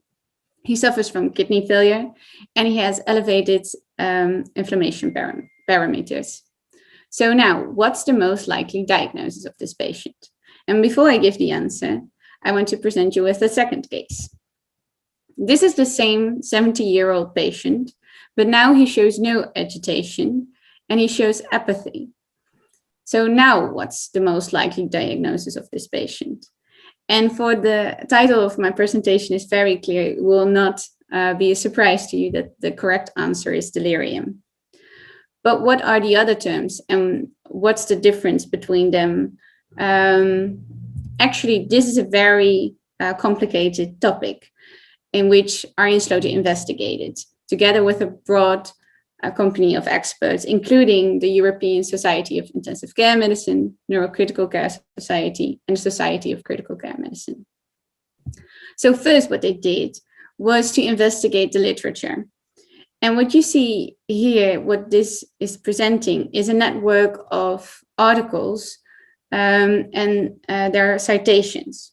So all the red dots are delirium articles, and a delirium article is defined by calling delirium in its title. And the blue dots represent acute encephalopathy articles. And what you see here, that citations are represented with a line, that acute encephalopathy articles cite articles of acute encephalopathy and not that much articles of delirium, while delirium does the same. And the clusters represented here are, for example, hepatic encephalopathy. So when you look at the journal type in which this article are published, you see that clinical neurology and neuroscience prefer the term encephalopathy, and they almost never use delirium, while geriatrics and gerontology always use delirium and almost never encephalopathy. When you read the articles, and you see that delirium articles almost never mention encephalopathy, and the same is for encephalopathy articles. They almost never mention delirium. So what we can conclude from this is that this is very segregated. So to reach a consensus on the terminology, they used the Delphi approach. So they came together with a group of experts and tried to reach this consensus. So they discussed the following terms, and they decided that the 3 terms listed here are the most preferred ones. So what is acute encephalopathy? This is a rapidly developing pathobiological process in the brain. Delirium is best explained by the DSM-5 criteria. So the first criteria is a disturbance in attention. You can measure this with the RAS or, for example, the OSNA. Then the second criteria is that it has to develop in a very short period of time, usually just a few days or hours. Then there has to be an additional disturbance in cognition, for example, disorientation or loss of perception. The criteria I just mentioned should not be caused by another pre-existing cognitive disorder. And there should be evidence that it has a physical cause that's causing these disorders. So how do these terms interact with each other? We can describe acute encephalopathy as an underlying condition. And then the manifestation can be described as delirium, or in more severe cases, described as coma. And of course, with coma, there comes extra symptoms like seizures and extrapyramidal signs. So the term acute brain failure is not preferred to describe a patient, but it is a very good way for educational purposes. For example, in this case, to compare it with other organ failure, for example, acute heart failure. So we have a predisposition, like dementia or chronic heart failure, and then there is a trigger. In both examples, an electrolyte disorder can be this trigger. And then you have a syndrome, delirium or cardiac asthma. And then you can monitor this. In the case of delirium, you can do this with slow EEG activity. And the same can be done for acute kidney failure. So the key message is to look at delirium as an acute organ failure. So the concept of delirium is that it can be caused by triggering events while you already have a vulnerability. And a vulnerability can be presented by alcohol misuse or an older age, while triggering events can be pneumonia, like my case a few minutes earlier. So why does delirium matter? First, it can be very disturbing for patients. They can show anxiety, have hallucinations and delusions. And when we do interviews with these patients, when they are already no longer in the ICU, they tell us that this is something that they remembered the most of the time they spent in the ICU, their anxiety and their hallucinations. But secondly, it also strongly increases a duration of admission and costs. For patients with delirium are less able to follow rehabilitation problems, and they can, for example, cough not as good as good patients, and therefore have a higher risk for pneumonia. For the same reason, there's an increased risk of discharging to a nursing home and an increased risk of mortality. And then above all that, there's an increased risk for dementia. So what can we do about it? And there are, for all organ failure, 3 main principles you should use for your management. First, prevention and early treatment, treatment of underlying conditions, and applying symptomatic treatment. So in our example of kidney failure, this is maintaining adequate perfusion, treat your sepsis, and start a potassium binding agent. Now, in the case of delirium, in summary, this is applying the ATF bundle, and I will explain more about this later on. Treat an underlying condition, for example, sepsis, and apply symptomatic treatment. For example, start with an alpha-2 agonist for your agitation. So a lot of studies for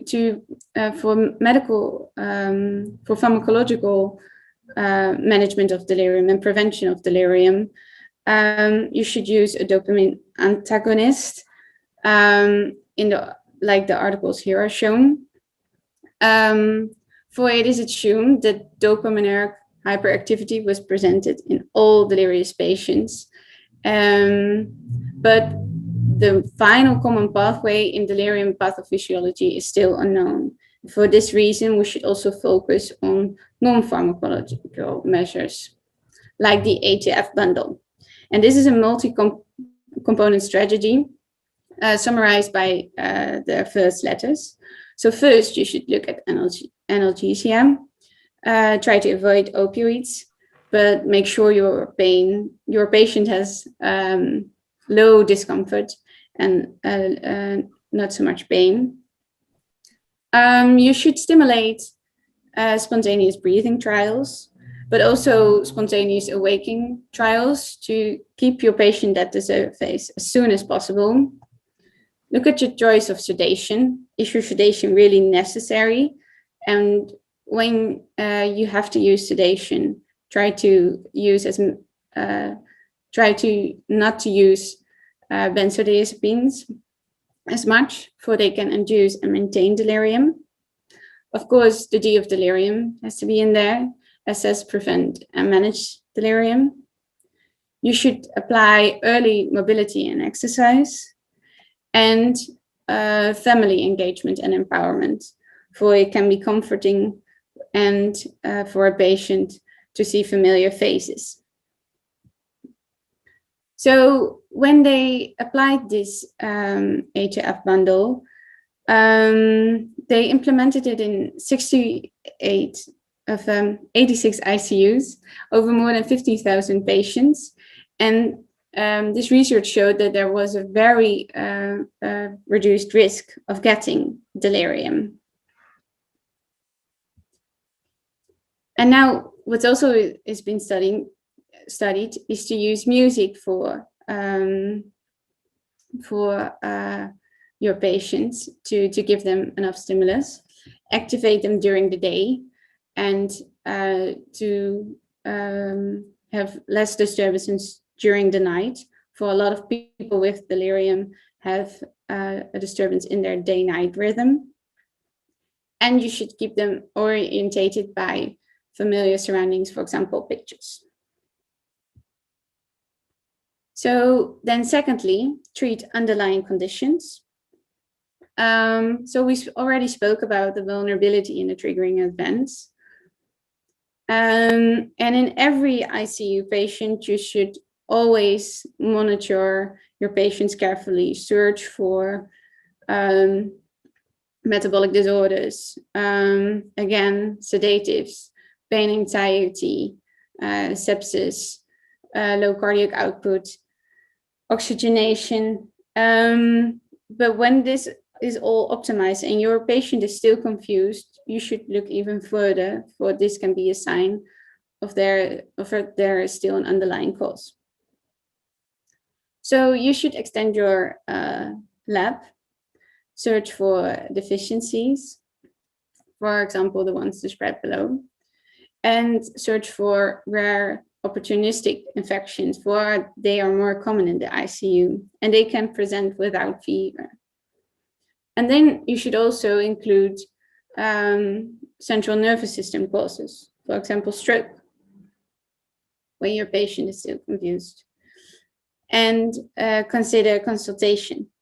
So neurology, when your patient has a depressed level of consciousness, and psychiatry for patients with a history of psychiatric disorder. But also when patients don't have a history of psychiatric disorder, it's very good to inform your psychiatrist in these cases as well.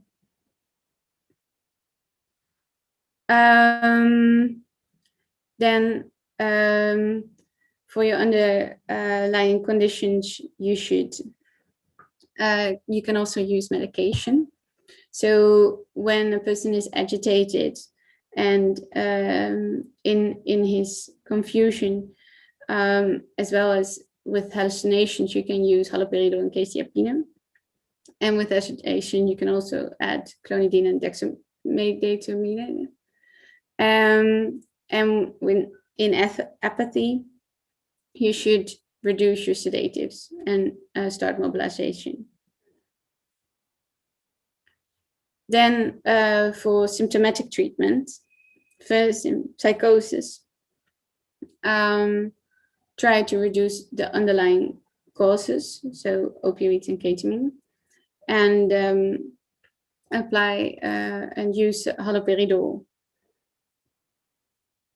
But how do you know that a patient has hallucinations or delusions? In some patients, this is very clear, but in other patients, you should be more careful. So a very good question is, are you being treated well? For a lot of patients with hallucinations are being paranoid, but also, do you hear unusual sounds? And do you see something I cannot see? Just start this conversation. Then for the treatment of agitation, first step, again, look for underlying causes, pain, itch, mechanical ventilation. And this is very good treated with dexmedetomidine. So an older medicine is haloperidol, but this survival curve showed that in the group of haloperidol, these patients are less time intubated than when they use haloperidol. And again, the same effects within a placebo. For your anxiety, again, haloperidol. Try to avoid benzodiazepines, for they can prolong your delirium. And also use clonidine, but you should always apply non-pharmacologic measures first. And I want to repeat that benzodiazepines have an increased risk of getting delirium. So what you see on the excess, there is the amount of diazepine that is used, and this is your risk for getting delirium on your next day. So you see it's increased. Apathy, reduce sedatives, ensure mobilization, and create a stimulating environment. And then I want to, when your patient is fully managed, I want to discuss some further perspectives. And this is something I'm very excited about. And this is where my PhD is about, the monitoring of delirium.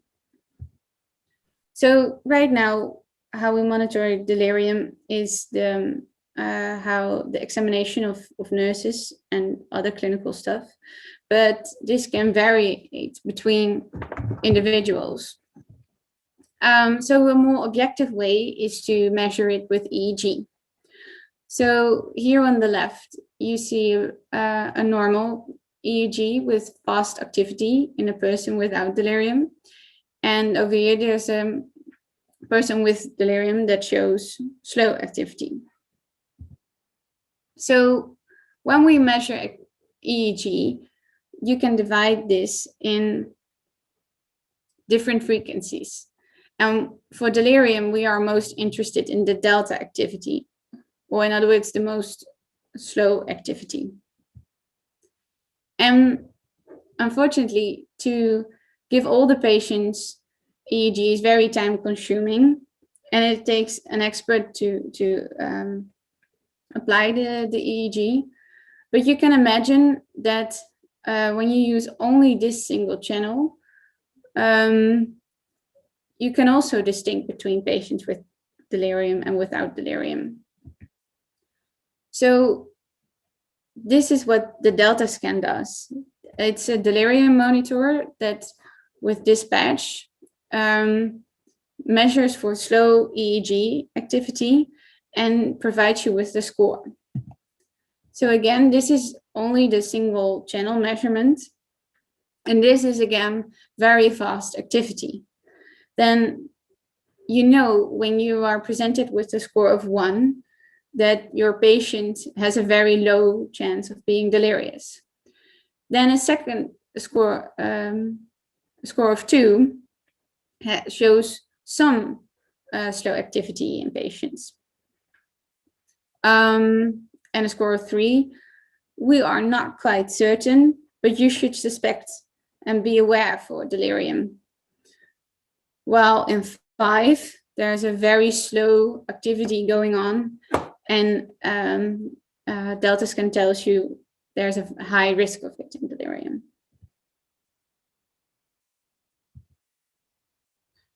So the main message is that EEG is a very promising biomarker to stratify the patients between delirium and no delirium. And this is also the case in patients that recover from anesthesia. For people with hypoactive delirium can be very similar to people who recover from anesthesia. But the accuracy for discrimination was 73% in this article. So in conclusion, delirium is frequent, associated with poor outcome. It is a manifestation of organ failure. Delirium is not invitable, and treatment of underlying conditions is the very key, and you should always start with that. I think this is the end of my presentation. So I think we have enough time left for any questions, if there are.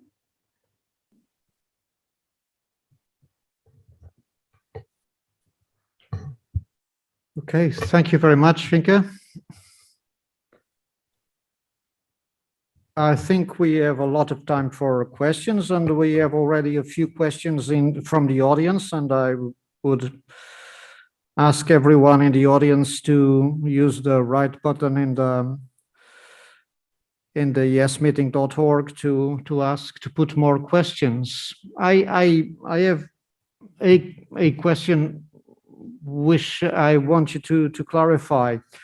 Are you actually saying that delirium is the cerebral manifestation of a multiple organ dysfunction syndrome? Are you actually saying that delirium is a neuroinflammation, just like the other organs? As you know, one of the most modern theories about MODS, multiple organ dysfunction syndrome, is that it's just a defense shutdown mechanism from the organs to a huge insult. Are you saying that delirium is just a cerebral manifestation of that syndrome? I do state that delirium is always caused by an underlying medical condition, and indeed, most of the times of multiple organ failure. The exact pathology is still unknown, But we do see slow activity in the brain of all these patients, independent of their underlying conditions. So this slow activity, I would prefer to describe this as acute encephalopathy. And then delirium would be its clinical manifestation of encephalopathy. Okay, thank you. You've stated the role of continuous electroencephalographic monitoring for, I would say, early identification, but also, as far as I could understand, for treatment selection, for personalizing the therapy. How do you use EEG, continuous EEG monitoring in your unit? I mean, I guess you cannot use it for everyone. How do you select patients for the thing? At what timing? Could you give us an idea about that? Yeah. Well, actually, we last year in the Netherlands and we had 2 ICUs in Germany and 1 ICU and 1 department in Belgium that applied the Delta scan, so the EEG monitor on patients. And for ICU patients, the monitor was applied in almost every patient, except for patients who were only 1 day in the ICU, for they have a lower chance of delirium, and a few other reasons why we should exclude them for our study. So this monitoring was daily done in these 11 departments. And this study has just recently ended, so we are expecting to show some results of it very soon, and we hope to see that the incidence of delirium increases for the monitor. Is really perhaps more precise than just the people who are searching and describing a patient. And we also hope to see a shorter admission duration in these departments, because we hope when delirium is presented earlier, that treatment will also be applied earlier, and then perhaps the burden of delirium will not increase that much, for we can use this early treatment, and the duration of admission will be less. So this is something we hope to show very soon. Thank you. I guess you agree, but please tell me that there are not enough words to emphasize the value of the AF bundle in our strategy, meaning there are not enough words to start by non-pharmacological measures and for prevention measures instead of starting just treatment and with pharmacies. Could you also give us an idea about that, which I think is even more important nowadays, in which the awake patient in the ICU is more and more frequent? Could you tell us about a bit about your environment in your ICU, and with a special emphasis, if you don't mind, and to satisfy the curiosity from our audience, about how do you manage to keep the circadian rhythm of the patient, which is very important to avoid delirium. How do you use music and photos and family visits and make them sleep at night, which means that doctors and nurses may also sleep a bit. Could you tell us about that? Yeah, of course. So what's not always present, but what is present in the ICU in most of the rooms is that there is a room. So you have the daylight that helps people getting in the right rhythm. And we have large posters of very personalized descriptions saying, this is patient with name presented, and you are in the ICU and you are here for now so many days, and this is your most important person, and this is the stuff you like, and this is who you are, with a very short description, so that nurses know who a patient is and can use this information to bring to get somebody orientated. So the problem that we face with the COVID pandemic is that family visits are reduced, and so it's very important to bring photographs so patients can see their familiar faces. But what we do want to examine what is the effect of COVID, not of COVID patients and delirium, because this is a field that has already been studied, but for a non-COVID patient, what's the effect of people wearing masks, and that there are not that many family visits. So this is something we want to investigate, and we're starting with that in over a month. Okay, thank you. You have told us that also, as far as I could understand, that you very much use the EEG tracing to decide to classify delirium, and based on that to stratify therapy and to decide the best therapy for that. Could you elaborate a bit more about that? And on top of that, having said that, that delirium, it may be just an expression of multiple organ dysfunction syndrome and of neuroinflammation. Is there any research and data about immunomodulators for the purpose? Okay, so for your first question, in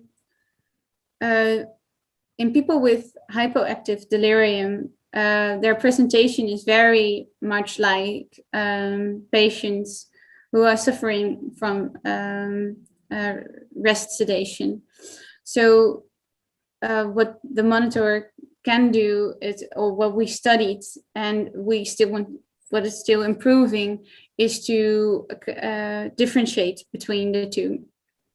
Now, something that we are planning to do is to look even broader, see if we can distinguish sepsis-induced delirium from postoperative delirium, for example.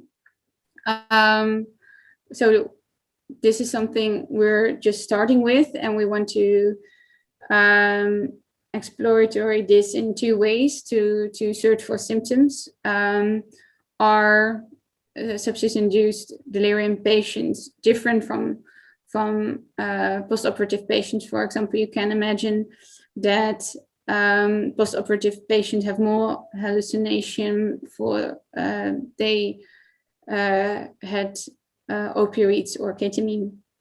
But we also want to study, and with that we want to see if we can make clusters and say, okay, these symptoms are more common in this etiology clusters, and these symptoms are more common in surgical patients. But the second thing is that we want to do this with to look at the EEG. So we just collected a data set of 465 people, and we want to see if the monitor can do that, but we're still in a very early phase on that. Okay, yes, I think I have to say, nosy enough to go through your CV. I'm sorry to say that, but I've read that you have been also dedicated to COVID-19 patient very, very much. And my question is, I mean, how do you think is specific? The delirium is somehow different in the COVID-19. What new challenges have COVID-19 brought to this arena? Yeah. Well, I must say that when the pandemic started, all doctors were asked to do shifts on the COVID departments. So as well as I did this for a very short time, and it was part-time while also doing my PhD. But I think delirium is very common in COVID patients, and this is they are sedated for a very long time. They have a mechanical ventilation for a very long time. And the things that I described earlier. So they are isolated. They don't see a lot of people. They are immobilized for such a long time. They cannot move, and it's very hard to stimulate these people, and therefore the risk of delirium is also increased. Thank you.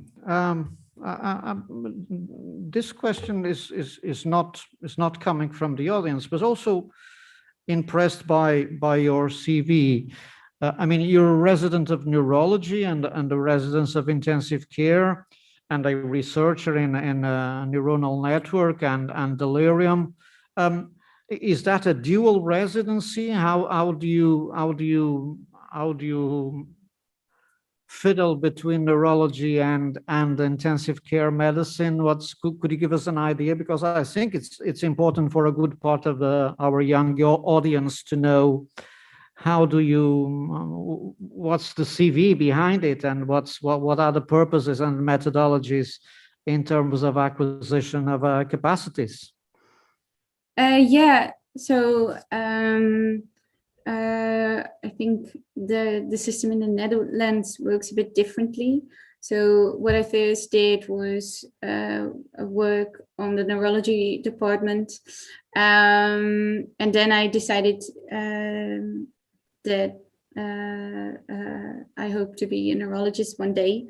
But first I went to investigating research. So I stopped with my medical duties completely, and are now just full-time focusing on research, with, of course, a short period of time that I was active in the COVID department. But I do encourage everybody to do like Arjen Sloter did. So he is a neurologist, and then he went on and he became an intensivist. And in the Netherlands, we only have 10 people with that combination. But I think, especially for delirium, it's very good to have these people that do the combination. Yeah. Thank you. We have another question from the audience regarding the connection between nutrition and nutritional restriction with delirium and delirium control. Do we have any ideas on the topic and on any data on that? Yeah, well, I think, of course, good nutrition is very important for everyone, and therefore for every patient, and especially in ICU patients. And of course, as well for delirium patients. I think you should keep everything optimized, including your nutrition. Also because you want to prevent electrolyte disturbances and such. Very well. I think one of the problems is that it is a multifactorial syndrome. It's very difficult, as you said, predisposing and triggers mingle, and there's a lot of multifactorial interaction. One of the factors that in the research that our group has performed on the topic was that a predisposing factor was the social-economic background of the patients, in terms even of literacy and family support and family structure, social engagement. Do you have any data on that? Any data on the socioeconomics determine the incidence of delirium?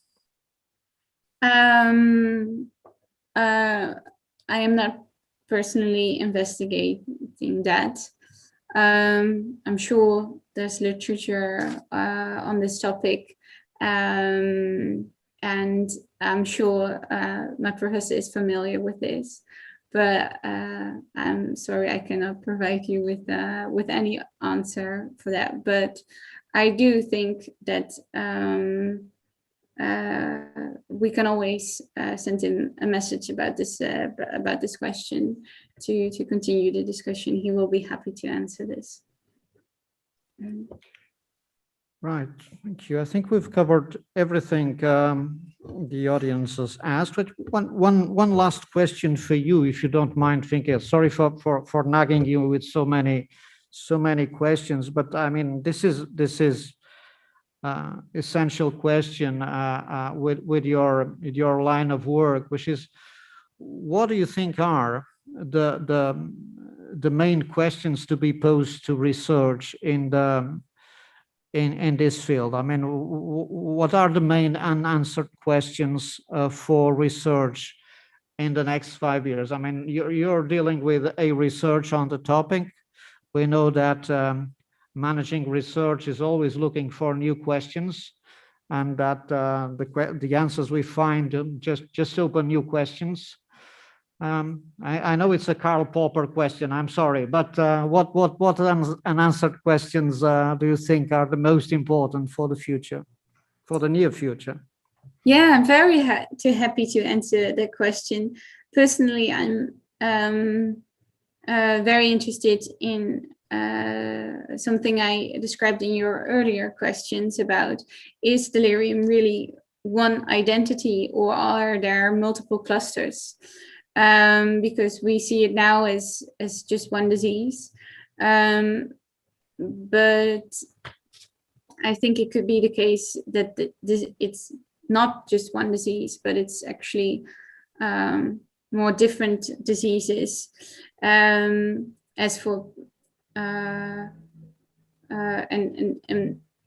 further investigation in that could give a more individualized and a more personal approach to the disease, and then hopefully also a better personalized treatment for the disease, as already is being studied in a lot of other fields, that our diseases are being far more clustered and divided to give a very individualized treatment. Yeah, so I think that would be the most interesting, and I hope to find this in our data. Thank you, Finke. It's been very nice to have you among us with your talk, your experience, but especially I would emphasize your example of someone engaged both clinically and academically and leading research. So that's a wonderful example for our audience, and bringing us the importance of delirium in the intensive care patient, having to be very very precise to identify predisposing factors and to emphasize triggers for delirium, trying to avoid it, and if impossible to avoid it, trying to perform early identification, and again, personalized methods in selecting the best treatment on the basis of the data, of the type of delirium that we are diagnosing. And also, again, opening that still closed box, which is our central nervous system. I mean, in terms of systemic inflammation is still something that we have difficulties in terms of monitoring and therefore in terms of selecting the best therapy. It was a pleasure having you with us, Finke. Thank you very much. Thanks to everyone that has posed questions through the net. And I hope to see you very soon somewhere. Thank you. Bye. Thank you so much.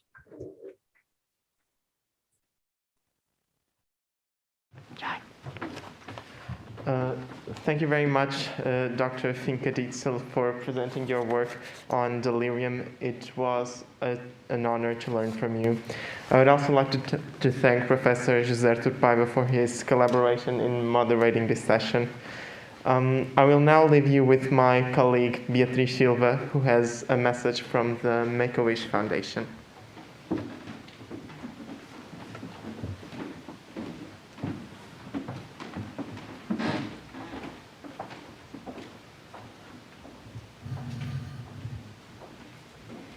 Imagine that your biggest dream came true.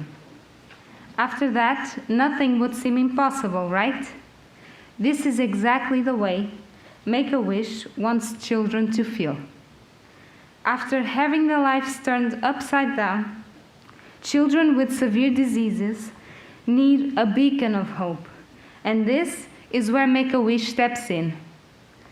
Every time a new wish is granted, we'll find a new child with even more strength and courage to thrive. We will now share with you the kind words from Make-A-Wish Portugal. He was 4 pounds, 7 ounces. The nurse brought him to me and said, "Don't get attached, he won't live." And I said, "Yes, he will." I knew he would never grow up. I knew that just by holding him, looking at him. And I wish you could have seen the look on his face when I drove up. He knew it was real. A smile from ear to ear. We all said basically at the same time, there's more children out there. Why don't we go find them? Se a Make-A-Wish não existisse, nós teríamos que arranjar a maneira dela existir. Mas qualquer pessoa pode ser um embaixador da Make-A-Wish, assim como eu. Qualquer pessoa pode ajudar. É o lado simpático, é o lado bom. Finalmente eu não trago algo desagradável e doloroso. Não. Trago esperança, trago um momento de alegria. De alguma forma, o meu contributo está ali, no sorriso de algumas daquelas crianças, não é? A Make-A-Wish realiza desejos a crianças e jovens que tenham entre 3 e 17 anos e que sofram de uma doença que coloque em risco a sua vida. São crianças que vivem em isolamento, são crianças que vivem nos hospitais, são crianças que fazem a sua quimioterapia, a sua radioterapia e que precisam de coisas boas que aconteçam na sua vida. E a Make-A-Wish realiza aquele desejo que eles acham que é impossível de vir a ser realizado. E pode ser um desejo de conhecer alguém, de ir à praia, de ter aquele computador que tanto ambicionam, ou de poder dar um abraço ao Mickey. A Make-A-Wish leva esperança a estas crianças e a estas famílias, a sentirem que o impossível se pode tornar possível.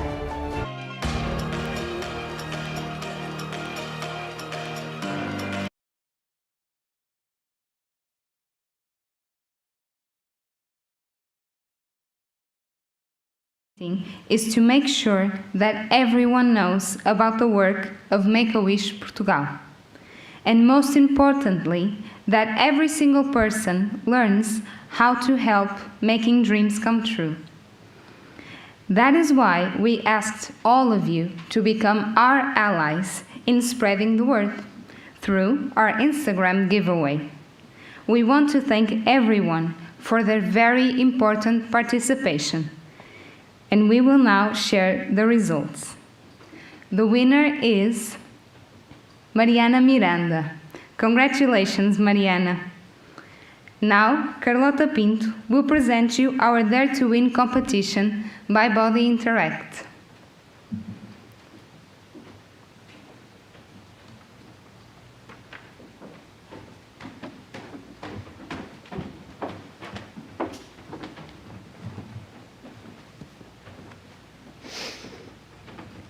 Each year, YES Meeting aims to reach closer to the edge of innovation and technology. Therefore, in the 70th talk, we bring to you a brand new Dare to Win competition.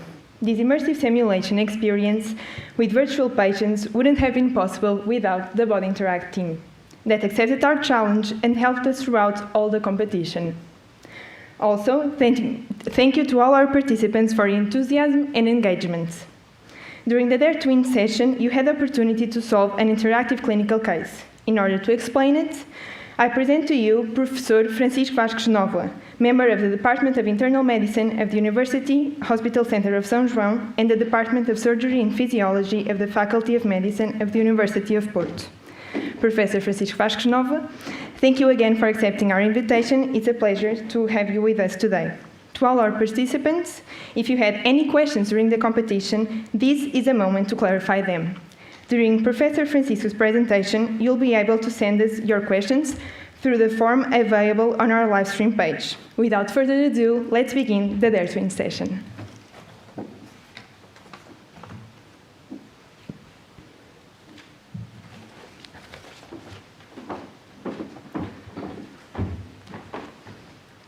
Hi everyone. Before starting, I would like to thank the YES Talks Organizing Committee for the invitation for this interesting session. So, some of you were exposed to a clinical scenario on Body Interact, and you had to treat this patient for 20 minutes in order to save her life. And we will now present a sequence of steps that you could follow in order to be successful treating this patient. So before starting, I apologize, the slides are in Portuguese. I was not aware that we are being followed from people from abroad. So if you have any questions, I might explain in English. So we are in the emergency room at our hospital, and we are asked to see this patient that is not feeling very well. So a 50-year-old woman, an obese patient, and that during the last year had 3 episodes of respiratory distress with the need to go to the emergency department for evaluation and treatment. During the last weeks, she is presenting some cough with mucus sputum and with aggravating dyspnea. So you are working on the ER and you are asked to see this patient. And as you approach the patient, you clearly see she is uncomfortable and restless in bed. She is presenting signs of respiratory distress, namely tachypnea and polypnea, wheezing, and use of accessory muscles of ventilation. Then you start your clinical data collection by asking some important questions.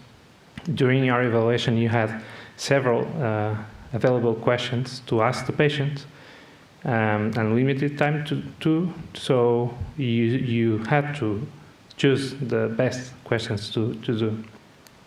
And these were some of the more important questions you had available. And if you've done so, you found that this patient had a previous diagnosis of asthma, and more recently, she was also diagnosed with emphysema. She had some previous episodes of respiratory distress with the need for SOS ventilation, SOS medication, And right now, she presents a clinical picture of respiratory distress, dyspnea, and cough that has been increasingly productive during the last few days. She is also allergic. She's allergic to dust and mites. She is medicated with a bronchodilator, albuterol, on an SOS basis, but it hasn't helped much during the last days, and especially today. Her baseline activity, you should ask also about the functional status of this patient in order to interpret the present picture.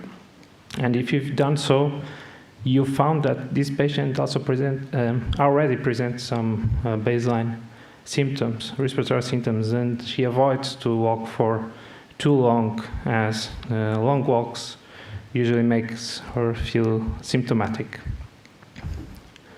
She has also some important exposures. You should have asked for smoking habits, and if you've done so, you found that this patient smokes since her 20s, and she kept smoking about 1 pack per day till now, so a relevant smoking load. She also refers the contact with potential allergens, both at home and at workplace. At home with a bird that her son has recently bought for her, and at the workplace, as she works in a poorly ventilated room at a bakery.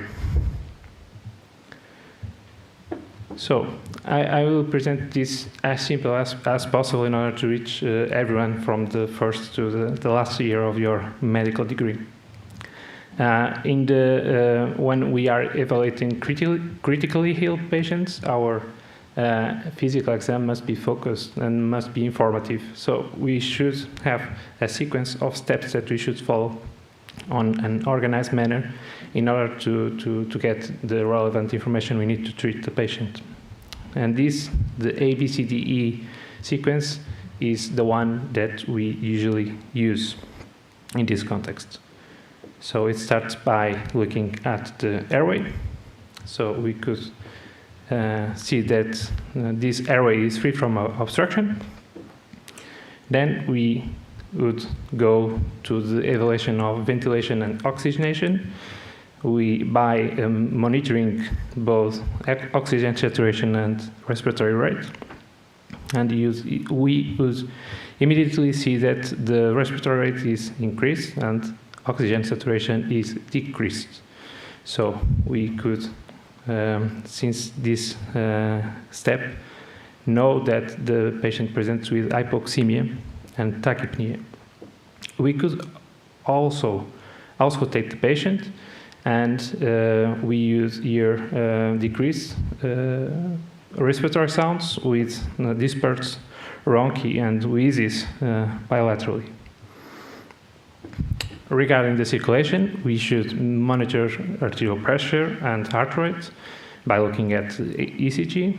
We should also auscultate the heart of this patient, and we would find that she has normal heart sounds, rhythmic and regular, without audible murmurs. We should also look for signs of peripheral hypoperfusion by looking at pulses, by quantifying the urine output and the capillary refill time. Regarding disability, so we talked with the patient. The patient is alert and responsive and oriented, so we would classify this patient as being 15 on the Glasgow Coma Scale, but we could also look at the pupillary reflex that was normal in this patient. And regarding exposures, we should have measured the temperature that was normal, and we should have a look at the skin and looked for rashes that could indicate the presence of an anaphylactic reaction. Regarding the available exams that we could do to this patient in order to reach the diagnosis, Regarding imaging, the thoracic X-ray would be one of the first choices. While it does not confirm any diagnosis, it is a mostly normal exam. It is very important to exclude other important differential diagnoses, namely pneumonia, atelectasis, pneumothorax, pleural effusion, and alveolar edema.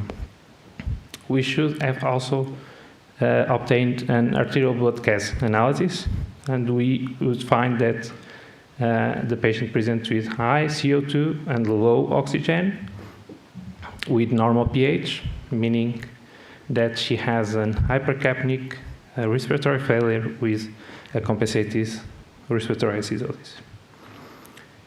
We could also have obtained other exams, like the blood count and biochemistry, but these exams would not be very informative, as they are mostly normal. However, the presence of very low C-reactive protein and normal white blood count indicates the low likelihood of an infection. So, as a summary, we are evaluating a female, a 50-year-old female, with history of asthma and COPD with an emphysema phenotype, with an irrelevant functional limitation of her daily activities, and multiple exacerbations of respiratory disease during the last year. She smokes and has a relevant smoking load. She's obese and has arterial hypertension. She goes to the ER with a clinical picture of dyspnea and productive cough, with progressive worsening during the last days to weeks, even though she's taking increasing doses of her bronchodilator on an SOS basis. She refers some exposure, both professional and at home, to potential allergens. She denies fever, sputum, purulent sputum, skin alterations, and thoracic pleuritic chest pain. At the examination, we found that the patient was hypoxemic. She presented with respiratory distress symptoms. She was tachycardic, even though she didn't present any signs of peripheral hypoperfusion. Moreover, the arterial blood gas analysis revealed an hypercapnic respiratory failure with compensated respiratory acidosis. So the most likely diagnosis in this situation is an exacerbation of the obstructive respiratory disease that the patient has. And this disease is probably an overlap between asthma and TBLC, because this patient presents characteristics of both diseases. She has a previous diagnosis of asthma, probably since her childhood, but she also has important risk factors for COPD. But in this case, we should treat this patient as an asthmatic one. And what is the problem that we aim to treat in this patient? The bronchoconstriction and the airflow limitation. So we have to bronchodilate this patient. And to do so, we should use short-acting beta agonists like albuterol. And the correct answer in this scenario was the albuterol given by meter dose inhaler, dose of 100 micrograms. And as the patient kept symptomatic, we should also add a short-acting muscarinic antagonist, namely ipatropine bromide, at the dose of 40 micrograms. This was the correct answer. It doesn't mean that we should only give this dose. Most patients with this kind of severe bronchoconstriction usually needs higher doses. And given the severity of this case, we should also add some corticosteroids. and we can give them by inhaled route or systemic route. And even though the correct answer in this clinical scenario was the inhaled route by MDI, 400 micrograms, I think that in this case, the systemically given corticosteroids would be more effective in treating this patient. So I would go probably to methylprednisolone or hydrocortisone. Also, magnesium sulfate is also an option in these very severe cases of bronchoconstriction, as magnesium is known to block the entrance of calcium on smooth muscle cells, and therefore it also helps bronchodilate in these patients. However, magnesium sulfate was not considered as a correct answer in this case. Moreover, we should also offer some non-pharmacological treatment to this patient, namely the positioning. The follow positioning is the position that maximizes oxygenation by enabling better thoracic expansion and relaxation of abdominal muscles. We should also give some supplemental oxygen, as this patient has a moderate hypoxemia. But we should be careful about the quantity of oxygen we give, as excessive oxygen might worsen the hypercapnia. So we have targets that we should aim for. In patients without COPD, we should aim for 93 to 95 saturation. And in patients that present also COPD as a previous disease, previously diagnosed disease, we should aim for a lower target in order to avoid aggravating hypercapnia. So this was a summary of the right way to deal with this simulation. If you've done these steps, I guess you will have the maximum score, and I congratulate you for that. But I'm available to respond to any further questions. Thank you very much.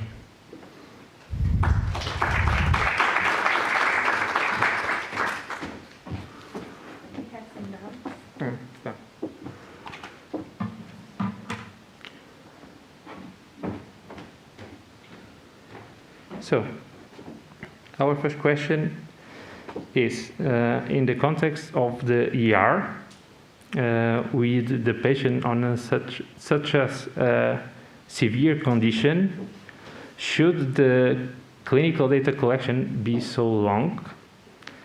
I agree. This is a very interesting question, and I totally agree with this idea. So, when you have a very severe patient to treat, you should treat it and then collect data afterwards. Especially when the patient is hypoxemic. Hypoxemia is a severe condition that can affect other organs, so you should be very quick to treat hypoxemia.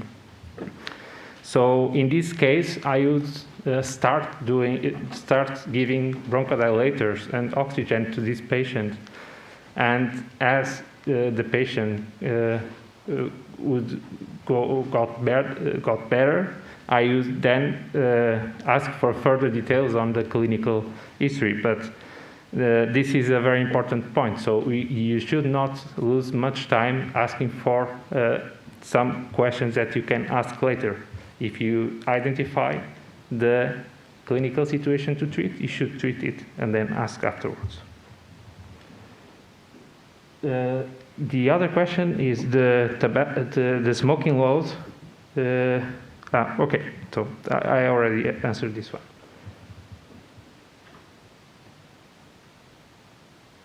So the other question refers to a point that I have already spoken regarding the corticosteroids. Even though the IV route would be preferable in this case, they were not available on this simulation. So you could give hydrocortisone as an intramuscular injection, but you didn't have the IV route available. And if you gave the hydrocortisone intramuscular injection, you wouldn't have the best score. So this is probably a thing that has to be improved in this case. So the correct dose on an exacerbation of an asthmatic patient is approximately 40 to 60 milligrams of prednisolone or equivalent for other corticosteroids. Regarding methylprednisolone, it's a slightly lower dose than prednisolone, around 30 to 40 milligrams per day. And I think I have answered all the questions. Is there any further question on this case? So this way I thank you for your attention, and I thank you also for the invitation. Again, thanks.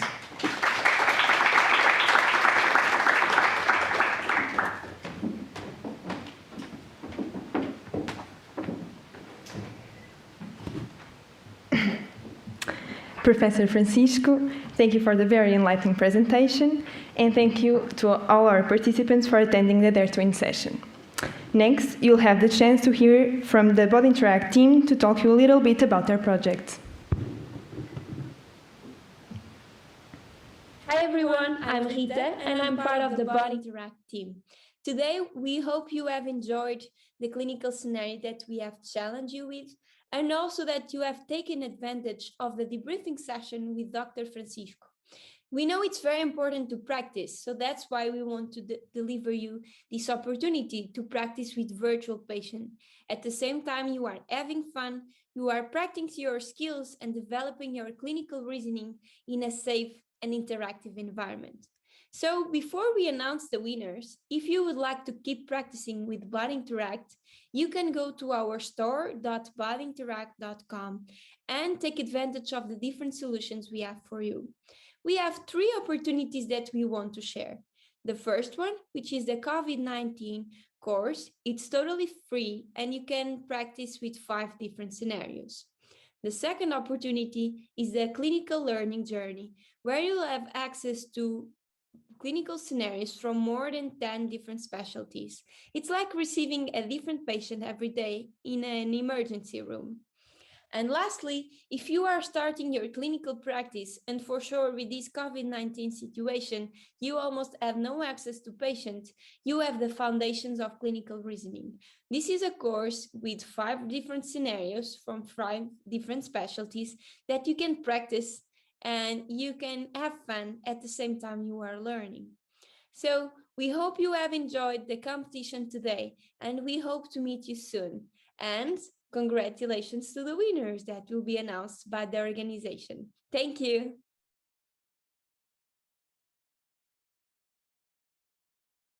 Now the winners from the Dare to Win competition. The third prize, a 1-month Body Interact subscription, goes to Mirel Sem. The second prize, a 1-week internship at Hospital CUF Porto and a 1-month Body Interact subscription, goes to Bárbara Carneiro. And finally, the first prize is 16 Yes Meeting free entrance, a 1-week internship at Hospital CUF Porto and a 1-month Body Interact subscription. All of this goes to Catarina Loureiro. Congratulations to all our winners. You will be later be contacted by the organizing committee to receive your prizes. Thank you very much.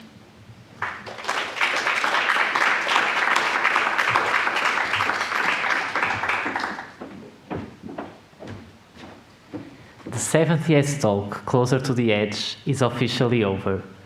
We thank you all for attending this event, and we hope to see you again in September at the 16th Yes Meeting. Thank you.